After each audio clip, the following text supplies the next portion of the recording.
സ്വസ്തി, കർത്താവ് അങ്ങയോടുകൂടെ സ്ത്രീകളിൽ അങ്ങ് അനുഗ്രഹിക്കപ്പെട്ടവളാവുന്നു. അങ്ങയുടെ ഉദരത്തിൻ ഫലമായി ഈശോ അനുഗ്രഹിക്കപ്പെട്ടവനാവുന്നു. പരിശുദ്ധ മറിയമേ, തമ്പുരാന്റെ അമ്മേ, പാപികളായ ഞങ്ങൾക്ക് വേണ്ടി ഇപ്പോഴും ഞങ്ങളുടെ മരണസമയത്തും തമ്പുരാനോട് അപേക്ഷിക്കണമേ. ആമേൻ. ഇരിക്കാം. ആരെങ്കിലും എന്നെ അനുഗമിക്കാൻ ആഗ്രഹിക്കുന്നെങ്കിൽ അവൻ തന്നെ പരിത്യജിച്ച് തൻ്റെ കുരിശുമെടുത്ത് എന്നെ അനുഗമിക്കട്ടെ. തന്നെ പരിത്യജിച്ച് തൻ്റെ കുരിശുമെടുത്ത് എന്നെ അനുഗമിക്കാനാണ് ഈശോ നമ്മളോട് പറഞ്ഞിരിക്കുന്നത്. തന്നെ പരിത്യജിച്ച് തൻ്റെ കുരിശെടുക്കുക. പ്രിയമുള്ളവരെ, ഈശോ നമുക്ക് തന്നതല്ല കുരിശ്, മറിച്ച് തൻ്റെ കുരിശെടുത്തുകൊണ്ടാണ്. ഈശോ തന്ന കുരിശെടുക്കാനല്ല പറഞ്ഞിരിക്കുന്നത്. ഈശോ തന്ന കുരിശിനെ ഈശോ സപ്പോർട്ട് ചെയ്യും. പക്ഷെ നീയായിട്ട് വരുത്തി വെച്ച കുരിശുകൾ നീ ചുമക്കണമെന്നുള്ളതാണ് വചനത്തിൽ ഈശോ നമ്മളോട് പറയുന്നത്. നമ്മൾ നേടിയെടുത്ത കുരിശുകളുണ്ട്, നമ്മുടെ അധ്വാനത്തിൻ്റെ, പാപത്തിൻ്റെ അധ്വാനത്തിലൂടെ നമ്മുടെ തോളിലോട്ട് കരയേറിയ കുരിശുകളുണ്ട്. ഈശോ തന്ന കുരിശുകളെ സപ്പോർട്ട് ചെയ്യുന്നത് ഈശോ തന്നെയാണ്. പ്രിയപ്പെട്ടവരെ, അത് സഹനമാണ്, ബാക്കിയുള്ളതൊന്നും സഹനമല്ല. ആത്മാവിൻ്റെ ഇഷ്ടത്തിനനുസരിച്ച് ജീവിക്കുക എന്നുള്ളതാണ് ആത്മാവിൽ ഈശോ നമുക്ക് തരുന്ന ഏറ്റവും വലിയ പാഠമെന്ന് പറയുന്നത്. ആത്മാവിൻ്റെ ഹിതമനുസരിച്ച് ജീവിക്കുക. എന്നെ അനുഗമിക്കാൻ ആഗ്രഹിക്കുന്നവനാണ് തൻ്റെ കുരിശെടുക്കേണ്ടത്. Hallelujah, hallelujah. കുരിശെടുക്കുക, കുരിശിൽ കിടക്കുക എന്നുള്ളതിനേക്കാൾ കുരിശെടുക്കുക. ഈശോ പറഞ്ഞത് തന്നെയാണ്. നിങ്ങൾ കിടക്കയെടുത്ത് നടക്കുക, നീ എഴുന്നേറ്റ് നടക്കുക, നീ കൈ നിവർത്തുക. ഇങ്ങനെ ഈശോ പറഞ്ഞിരിക്കുന്നതിലെല്ലാം എടുക്കുന്നതും കിടക്കുന്നതും ഉണ്ട്. അപ്പോൾ യേശുവിൻ്റെ നാമത്തിൽ നമ്മൾ എടുത്ത് നടക്കാൻ ഉള്ള കേൾപ്പ്, നമ്മുടെ കരങ്ങൾക്ക് ബലം കിട്ടുന്നത്, പ്രിയമുള്ള ദൈവജനമേ, കുരിശെടുക്കുക എന്ന് പറഞ്ഞാൽ, കുരിശിൽ കിടക്കുക എന്ന് പറഞ്ഞാൽ കുരിശിൽ ഞാൻ തീരുകയാണ്. കുരിശെടുക്കുക എന്ന് പറഞ്ഞാൽ കുരിശിനെ ഞാൻ കീഴ്പ്പെടുത്തുകയാണ്, അതായത് പാപത്തെ കീഴ്പ്പെടുത്തുക. അതാണ് കുരിശെടുക്കുക എന്ന് പറയുന്നത്. കുരിശെടുക്കുകയല്ല, പാപത്തെ കീഴ്പ്പെടുത്തുക എന്നുള്ള അർത്ഥമാണ്.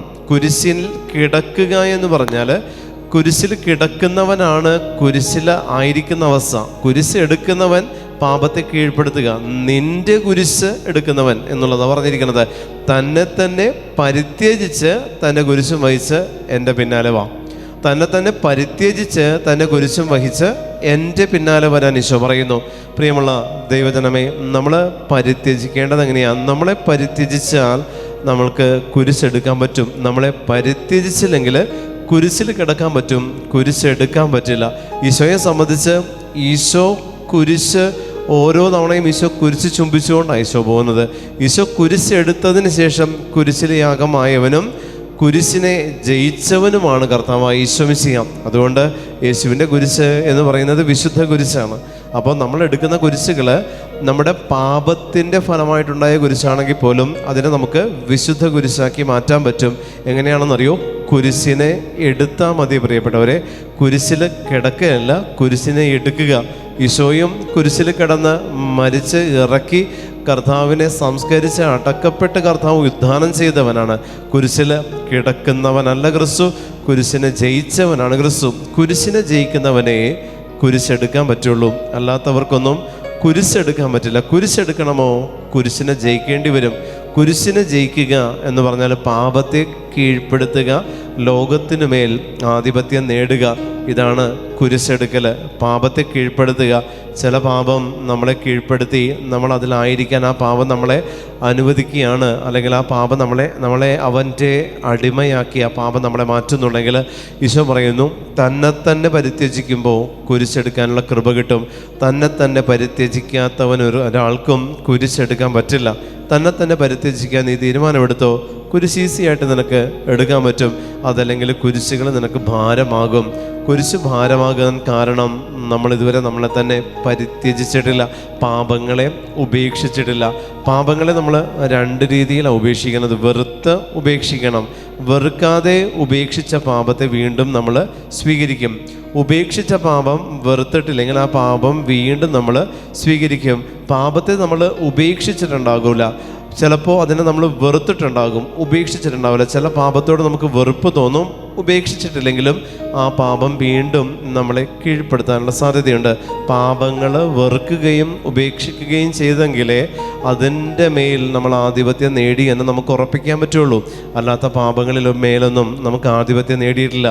വിശുദ്ധ കുമ്പസാരം കുരിശെടുക്കാൻ നിങ്ങളെ പഠിപ്പിക്കുന്നതാണ്. വിശുദ്ധ കുമ്പസാരം എന്ന് പറയുന്നത് കുരിശെടുക്കാൻ നിങ്ങൾക്ക് പാഠം തരുന്നത് വിശുദ്ധ കുമ്പസാരത്തിലാണ്. കുരിശെടുക്കാൻ നിങ്ങളെ പഠിപ്പിക്കുകയും, അതായത് പാപങ്ങൾ ഏറ്റുപറയുന്ന വ്യക്തി ആ ഒരു ഏറ്റുപറച്ചിൽ വിശുദ്ധ കുമ്പസാരത്തിലേക്ക് നമ്മുടെ പാപങ്ങൾ നമ്മൾ ഏറ്റുപറയുമ്പോൾ ആ സമയം നമ്മളിൽ ഈ കുരിശെടുക്കാനുള്ള കെൽപ്പായിട്ടാണ് നമ്മൾ വിശുദ്ധ കുമ്പസാരക്കൂട്ടിൽ നിന്ന് പുറത്തു വരുന്നത്. ആമേൻ. ഹല്ലേലൂയ, ഹല്ലേലൂയ, ഹല്ലേലൂയ. കുരിശെടുക്കാനുള്ള കെൽപ്പ് നമുക്ക് ലഭിക്കുകയാണ് നമ്മൾ വിശുദ്ധ കുമ്പസാരക്കൂട്ടിൽ നമുക്ക് കിട്ടുന്നത്. അതല്ലെങ്കിൽ നമ്മൾ ആ പാപത്തിൽ തന്നെ ആയിരിക്കുന്നുണ്ടെങ്കിൽ ആ കുരിശിൽ നമ്മൾ കിടക്കാൻ പറ്റും. പ്രിയപ്പെട്ടവരെ, ഈ കുരിശിൽ കിടക്കുന്നിടത്തോളം കാലം കുരിശ് എന്ന് പറയുന്ന പാപം, ഞാൻ പറഞ്ഞില്ലേ കുരിശ് 3 എണ്ണമുണ്ട്. അതിലൊന്ന് അനുതാപത്തിൻ്റെ കുരിശാണ്, ഒന്ന് രക്ഷയുടെ വിശുദ്ധ കുരിശ്, മറ്റൊന്ന് നിന്ദനത്തിൻ്റെ കുരിശ്. നമ്മളെ സംബന്ധിച്ച് ഏത് കുരിശാണ് നമ്മൾ എടുത്തിരിക്കുന്നത് എന്നുള്ളതാണ് നമ്മൾ നോക്കേണ്ടത്. ആ കുരിശിനെ എനിക്ക് കീഴ്പ്പെടുത്താൻ പറ്റിയിട്ടുണ്ടോ എന്നുള്ളത് നോക്കുക. പ്രിയമുള്ളവരെ, കുരിശിൽ കിടക്കാൻ ഈശോ നമ്മളോട് പറയുന്നില്ല കുരിശിൽ കിടക്കാൻ യോഗ്യതയുള്ള ഒരുവനേ ഉള്ളൂ, കർത്താവായ യേശു ക്രിസ്തു. അതല്ലാതെ മറ്റാർക്കും കുരിശിൽ കിടക്കാൻ യോഗ്യതയില്ല. ശിഷ്യന്മാരെ എല്ലാവരെയും അവൻ പറഞ്ഞു, നിങ്ങൾക്ക് എന്നെയല്ലേ ആവശ്യം, ഇവരെ വിട്ടേക്ക് എന്ന് പറഞ്ഞിട്ട് ശിഷ്യന്മാരെ വിടുവിച്ചവനാണ് കർത്താവായ ദൈവം. നമ്മൾ പറയും ശിഷ്യന്മാർ ഓടി ഒളിച്ചു എന്ന്. ശിഷ്യന്മാർ ഓടി ഒളിക്കുകയല്ല, കർത്താവ് ഒഴിവാക്കുകയാണ് അവരെ ചെയ്യുന്നത്. ഇത് തന്നെയാണ് ഇവിടെ കർത്താവ് സ്ലീഹന്മാരോട് പറയുന്നത്. മറ്റൊന്നല്ല, ജനക്കൂട്ടത്തെ ഒരുമിച്ച് നിർത്തിയിട്ട് പറയുകയാണ്, നിങ്ങൾക്ക് കുരിശ് എടുക്കാൻ പറ്റുമോ? നിങ്ങളെ തന്നെ പരിത്യജിക്കുക, എടുത്ത കുരിശുമായിട്ട് എന്നെ അനുഗമിക്കുക. ആ സമയം നിങ്ങളിൽ നിന്ന് കെട്ടുകൾ അഴിക്കാൻ എനിക്ക് പറ്റും. ഹല്ലേലൂയ. കർത്താവിന് നമ്മുടെ കെട്ടുകൾ അഴിക്കാൻ സാധിക്കും. പക്ഷെ നമ്മൾ നിന്നു കൊടുക്കുക എന്നുള്ളതാണ് നമ്മുടെ വ്യക്തി ജീവിതത്തിൽ നമ്മൾ അവനോട് കാണിക്കേണ്ട എന്താ പറയുക ആഭിമുഖ്യം നമ്മൾ കാണിക്കണം അവനോട്. അതായത് ഞാൻ എൻ്റെ കുരിശുകൾ കർത്താവ് നിൻ്റെ മുൻപിൽ ഞാൻ ഏറ്റുപറയുകയാണ്, എൻ്റെ പാപങ്ങളെ പരിത്യജിച്ച് ഈ കുരിശെടുക്കാൻ എന്നെ നീ പഠിപ്പിക്കണമേ എന്ന് പ്രാർത്ഥിക്കുക. ചില പാപം നമുക്കൊരിക്കലും ഉപേക്ഷിക്കാൻ പറ്റാത്ത ഇത് എന്ന് നമുക്ക് തോന്നുന്ന ചില പാപങ്ങളും പാപാവസ്ഥകളും നമ്മുടെ വ്യക്തി ജീവിതത്തിലുണ്ട്. നമ്മൾ ചിന്തിക്കും ഒരിക്കലും ഈ പാപത്തിൽ നിന്നൊരു മോചനം എനിക്ക് കിട്ടില്ല, എന്നും ഈ പാപത്തിൻ്റെ അടിമയാണ് ഞാൻ എന്ന് നമ്മൾ ചിന്തിച്ചിരിക്കുന്ന ഏത് പാപമാണോ, പ്രിയപ്പെട്ടവരെ, ഒരു പാപം നമ്മളെ പിന്തുടരുന്നുണ്ടെങ്കിൽ ആ പാപത്തിന് നമ്മളിൽ എവിടെന്നോ ഒരു വളം കിട്ടുന്നുണ്ട്, അല്ലെങ്കിൽ ആ പാപം നമ്മളെ പിന്തുടരില്ല. Hallelujah, hallelujah. നമ്മൾ പറയില്ല എന്തുകൊണ്ടാണ് എനിക്ക് ആവശ്യമില്ല, എന്നിട്ട് എന്തുകൊണ്ട് ഈ പാപം എന്നെ തേടിയെത്തുന്നു? അതിനൊരു വളം നമ്മുടെ ശരീരത്തിലുള്ളത് കൊണ്ടാണ് ഈ പാപം എന്നെ തേടിയെത്തുന്നത്. അല്ലാതെ ഒരു പാപവും നിങ്ങളെ തേടിയെത്തില്ല. നിങ്ങളൊരു തവണ ചെയ്ത് വെറുത്ത് ഉപേക്ഷിച്ച് കുമ്പസാരത്തിൽ ഏറ്റുപറഞ്ഞ് അനുതാപം സ്വീകരിച്ച പിന്നെ അതിൻ്റെ മേൽ നിങ്ങൾക്കാണ് ആധിപത്യം, അത് നിങ്ങളിലല്ല. ഇപ്പോൾ കുമ്പസാരത്തിൽ ഏറ്റുപറഞ്ഞ പാപം ദൈവം പോലും മറന്നു കളഞ്ഞ പാപമാണ്. പിന്നെ നമ്മളത് ഓർത്തിരിക്കേണ്ട ആവശ്യമില്ല. എന്നിട്ടും നമ്മളത് ഓർക്കുന്നുണ്ടെങ്കിൽ നമ്മളിൽ എവിടെയൊക്കെയോ മാറ്റം വരേണ്ടതായിട്ടുണ്ട്. ആമേൻ. ഹല്ലേലൂയ. ഈശോ നമ്മളോട് പറയുന്നു, അങ്ങനെ ഏതെങ്കിലും ഒരു പാപം നമ്മളെ ഭരിക്കുന്നുണ്ടെങ്കിൽ അതിന് കാരണം ആ പാപത്തിന് തഴച്ചു വളരാനുള്ള ഒരു സ്ഥിതിവിശേഷം എന്നിലുണ്ടെന്നുള്ളത് എനിക്ക് ഉറപ്പിക്കാൻ പറ്റും. ആ പാപത്തിന് നിരന്തരം ഞാൻ നട്ട് നനയ്ക്കുന്ന, വളമിട്ട് അതിനെ പരിപാലിക്കുന്ന എന്തോ ഒരവസ്ഥ എന്നിലുണ്ടെങ്കിൽ ഈ പാപം ഒരിക്കലും എന്നെ വിട്ടുപോവില്ല. ചില വ്യക്തികൾ നമ്മളെ കൊണ്ട് പാപം ചെയ്യിക്കുന്നു എന്ന് നമ്മൾ പറയും. ചില വ്യക്തികൾ നമ്മളെ കൊണ്ട് പാപം ചെയ്യിക്കുന്നു. അവരില്ലെങ്കിൽ ഞാൻ മദ്യപിക്കില്ലായിരുന്നു, ആ കൂട്ടുകെട്ട് വിട്ടാലേ ഞാൻ ശരിയാകുള്ളൂ. പ്രിയപ്പെട്ടവരെ, ഒരു കൂട്ടുകെട്ട് നിങ്ങൾ വിടണ്ട. ഏത് കൂട്ടുകെട്ടും നിങ്ങൾക്ക് ഓക്കെയാണ്, അതിലൊന്നും തെറ്റല്ല. പക്ഷേ നിങ്ങൾ നിങ്ങളുടെ പേഴ്സണാലിറ്റി കാണിച്ചാൽ മതി. ഏത് കൂട്ടുകെട്ടാണെങ്കിലും പാപം വേണ്ട എന്നെനിക്ക് പറയാൻ പറ്റുന്നതാണ് നമ്മുടെ പേഴ്സണാലിറ്റി. മരണത്തെ മുന്നിൽ കാണുമ്പോഴും നമ്മൾ കൂട്ടുകെട്ടിനെ പ്രതി മരണത്തെ സ്വീകരിക്കില്ലല്ലോ, നമ്മൾ ഒഴിവാകും. കൂട്ടുകെട്ടിനെ, ആ മരണത്തെ പ്രതി നമ്മൾ ഉപേക്ഷിക്കും. ഇത് തന്നെയാണ് സകല പാപത്തിലും ഇത് തന്നെ നമുക്ക് ചെയ്യാം. ഇത് നമുക്ക് ചെയ്യാൻ പറ്റുന്നിടത്ത് ഒരു കൂട്ടുകെട്ട് നമുക്ക് ബ്ലോക്കല്ല. നിങ്ങളെ കൊണ്ട് പാപം ചെയ്യിപ്പിക്കാൻ ഒരു ശക്തിക്കും പറ്റില്ല പ്രിയപ്പെട്ടവരെ, നിങ്ങളുടെ പെർമിഷൻ ഇല്ലാതെ. അവിടെ നിങ്ങൾ പെർമിഷൻ കൊടുക്കാതെ ഒരു ശക്തിക്കും, ലോകത്തുള്ള ഒരു അരൂപിക്കും നിങ്ങളെ കൊണ്ട് പാപം ചെയ്യിക്കാൻ പറ്റില്ല. ഒന്നുകിൽ നിങ്ങൾ ആ അരൂപിയെ നിങ്ങളുടെ മനസ്സിൽ വാഴിക്കുന്നുണ്ട്, വളർത്തുന്നുണ്ട്, വെച്ച് പൊറപ്പിക്കുന്നുണ്ട്. അതുമായിട്ട് ബന്ധപ്പെട്ടിട്ടുള്ള മറ്റു പല പാപങ്ങൾ നിങ്ങളിലുണ്ടെങ്കിൽ ഈ അരൂപി നിങ്ങളിൽ നിത്യം വസിക്കും. ഈ അരൂപിക്ക് തുല്യമായി അരൂപിയുടെ കീഴിൽ വരുന്ന പാപങ്ങൾ നിങ്ങൾ ചെയ്തുകൊണ്ടിരിക്കുകയും ചെയ്യും. നിങ്ങളതിൽ നിന്ന് പുറത്തിറങ്ങാൻ ആഗ്രഹിക്കും, പക്ഷെ നിങ്ങൾ അതിലേക്ക് തന്നെ തിരിച്ചു കറങ്ങി വരും. ആ പാപത്തിൻ്റെ മേഖല, അതിൻ്റെ അവസ്ഥ നിങ്ങളിലുണ്ടെന്നുള്ളത് നിങ്ങൾക്ക് ഉറപ്പിക്കാം. എങ്കിലേ ഇത് നിങ്ങളിലെ തേടി വരുള്ളൂ. നിങ്ങൾ ഓർത്തോ, എല്ലാ പാപങ്ങളും നിങ്ങൾ ചെയ്യുന്നില്ല. 10 കൽപ്പനകളുണ്ടെങ്കിൽ അതിലേതെങ്കിലും ഒരു പർട്ടിക്കുലർ കൽപ്പനയ്ക്ക് കീഴിൽ വരുന്നതായിരിക്കും നിങ്ങൾ കൂടുതൽ ചെയ്യുന്നത്. ആ ഒരു കൽപ്പനയ്ക്ക് കീഴിലല്ലാത്ത ബാക്കിയുള്ള പാപങ്ങൾ നിങ്ങൾ കോമൺ ആയിട്ട് ചെയ്യുന്നുണ്ടാവുന്നില്ല. അത് ചിലപ്പോൾ നിങ്ങൾ ഓർക്കുന്ന പോലുമില്ല, ഇങ്ങനെ ഒരു പാപം ചെയ്യണമെന്നുള്ളൊരു ചിന്ത പോലുമില്ല. ചില പാപങ്ങൾ മാത്രം നിങ്ങൾക്ക് ചെയ്യണമെന്ന് ചിന്ത വരുന്ന കാരണം എന്താണ്? അതിന് തക്കതായിട്ടുള്ളത് എന്തോ ഒരു വേര് നിങ്ങളുടെ ഉള്ളിൽ കിടക്കുന്നത് കൊണ്ടാണ് ആ പാപം നിങ്ങളെ തേടിയെത്തുന്നത്.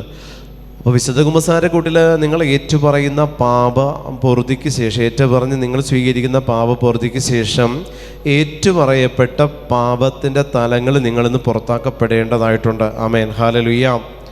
അത് പൂർണ്ണമായിട്ട് നിങ്ങളിന്ന് പുറത്തായിട്ടുണ്ടോ പ്രിയപ്പെട്ട ദൈവജനമേ? പിന്നീട് അങ്ങോട്ട് നിങ്ങളുടെ ജീവിതത്തിൽ നിങ്ങൾ വിശുദ്ധരായിട്ടുള്ള സകല വിശുദ്ധരുടെ മാധ്യസ്ഥം നിങ്ങൾ ആ സമയം തേടണം. നിങ്ങളെ കാക്കുന്ന കാവൽ മാലാഖമാരുടെ സാന്നിധ്യം മാധ്യസ്ഥവും നിങ്ങൾ തേടണം. മേലിൽ ഈ പാപം ചെയ്യാതിരിക്കാൻ എന്നെ കാത്ത് പരിപാലിക്കണമേ എന്ന് വിശുദ്ധരോടും മാലാഖമാരോടും നിങ്ങൾ സഹായം യാചിക്കണം. Hallelujah, hallelujah.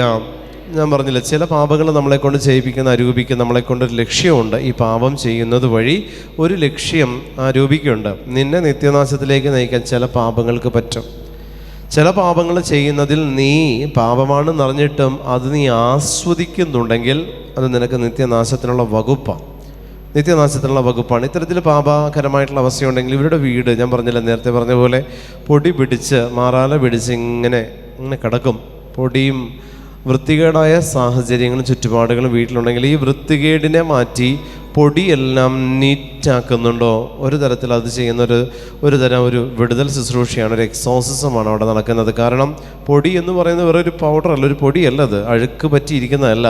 അതിന് പുറകിൽ അരൂപിയുള്ളത് കൊണ്ടാണ്. നിങ്ങൾ ഓർത്ത് ചോദിക്കുകയോ, നമ്മൾ പറയില്ല 2 ദിവസമായിട്ടുള്ള ഇതിനും മാത്രം പൊടി ഇത് എവിടെ നിന്നാണ് വരണേന്ന് നമ്മൾ ചിന്തിക്കും. പൈശാചികത ഉള്ളത് കൊണ്ടാണ്. അപ്പോൾ നിങ്ങളത് ക്ലീൻ ചെയ്യുന്ന പ്രോസസ്സ്, നിങ്ങൾ വീടും നിങ്ങളുടെ കിടക്കുന്ന മുറി, നിങ്ങളുടെ ചുറ്റുപാട് നിങ്ങൾ ക്ലീൻ ആക്കുന്നുണ്ടോ? പരിശുദ്ധാത്മാവ് വസിക്കില്ല. പരിശുദ്ധാത്മാവിന് നിലനിൽക്കാൻ പറ്റില്ല, ഒരിക്കലും നിങ്ങളിൽ നിലനിൽക്കില്ല. നീറ്റ് ആൻഡ് ക്ലീൻ ആയിരിക്കണം. നമ്മൾ കിടക്കുന്നതും ഉപയോഗിക്കുന്നതുമായിട്ടുള്ള മുറികളും ബെഡ്റൂമും നമ്മുടെ വീടും പരിസരവും നീറ്റല്ലേ? നിങ്ങൾ ഉറപ്പിച്ചോ ആ ഭവനത്തിൽ പരിശുദ്ധാത്മാവ് വസിക്കില്ല. ഒരു വീടിൻ്റെ ഫ്രണ്ടിൽ എത്തുമ്പോഴേ അറിയാം അവിടെ ദൈവസാന്നിധ്യമാണോ സാത്താനാണോ എന്നുള്ളത്. വീടിൻ്റെ ഫ്രണ്ടിൽ എത്തുമ്പോഴേ നമുക്ക് മനസ്സിലാക്കാൻ പറ്റും ദൈവസാന്നിധ്യമുള്ള വീടാണെന്നുള്ളത്. അപ്പം അറിയാം നീറ്റായിരിക്കും. ചില മുറികളിൽ, പ്രാർത്ഥനാ മുറികളിൽ തിരുസ്വരൂപങ്ങൾക്ക് ശിരസിൻ്റെ പുറകിലേക്ക് ഇങ്ങനെ മാറാല പിടിച്ചിരിക്കുന്നുണ്ടാവും. അവരുടെ പ്രാർത്ഥന അതാണെന്നുള്ളത് മനസ്സിലാക്കാം. പ്രെയർ റൂമിൽ വരുന്ന അഴുക്കുകളും പ്രെയർ റൂമിൽ വരുന്ന ഭിത്തിയിൽ വരുന്ന ചില പാടുകളൊക്കെ ഉണ്ട്. നമ്മൾ പറയും വെള്ളം നനഞ്ഞു, ലീക്കുണ്ട്, പൈപ്പ് പൊട്ടി.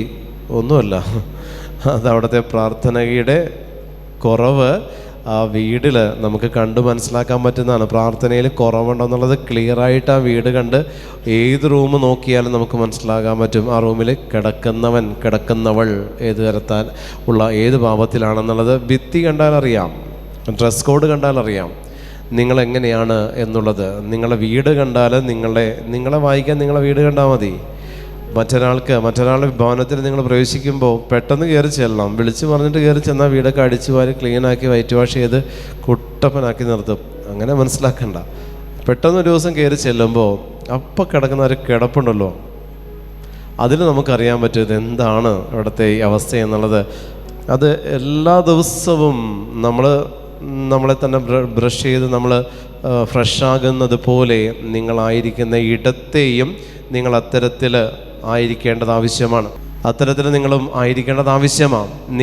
നിങ്ങൾ എത്രത്തോളം നീറ്റ് ആൻഡ് ക്ലീൻ ആണോ, നിങ്ങളായിരിക്കുന്ന അവസ്ഥകളും അതുപോലെ നീറ്റ് ആൻഡ് ക്ലീൻ ആയിരിക്കണം. വീട്, നിങ്ങളുടെ ബെഡ്റൂം, എസ്പെഷ്യലി നിങ്ങളുടെ പ്രെയർ റൂം നീറ്റ് അല്ലെങ്കിൽ ആ കുടുംബത്തിൽ അങ്ങനെ ആയിരിക്കുള്ളൂ. ഇൻറ്റൻഷൻ, നിയോഗങ്ങളുടെ മാലപ്പടക്കമായിരിക്കും.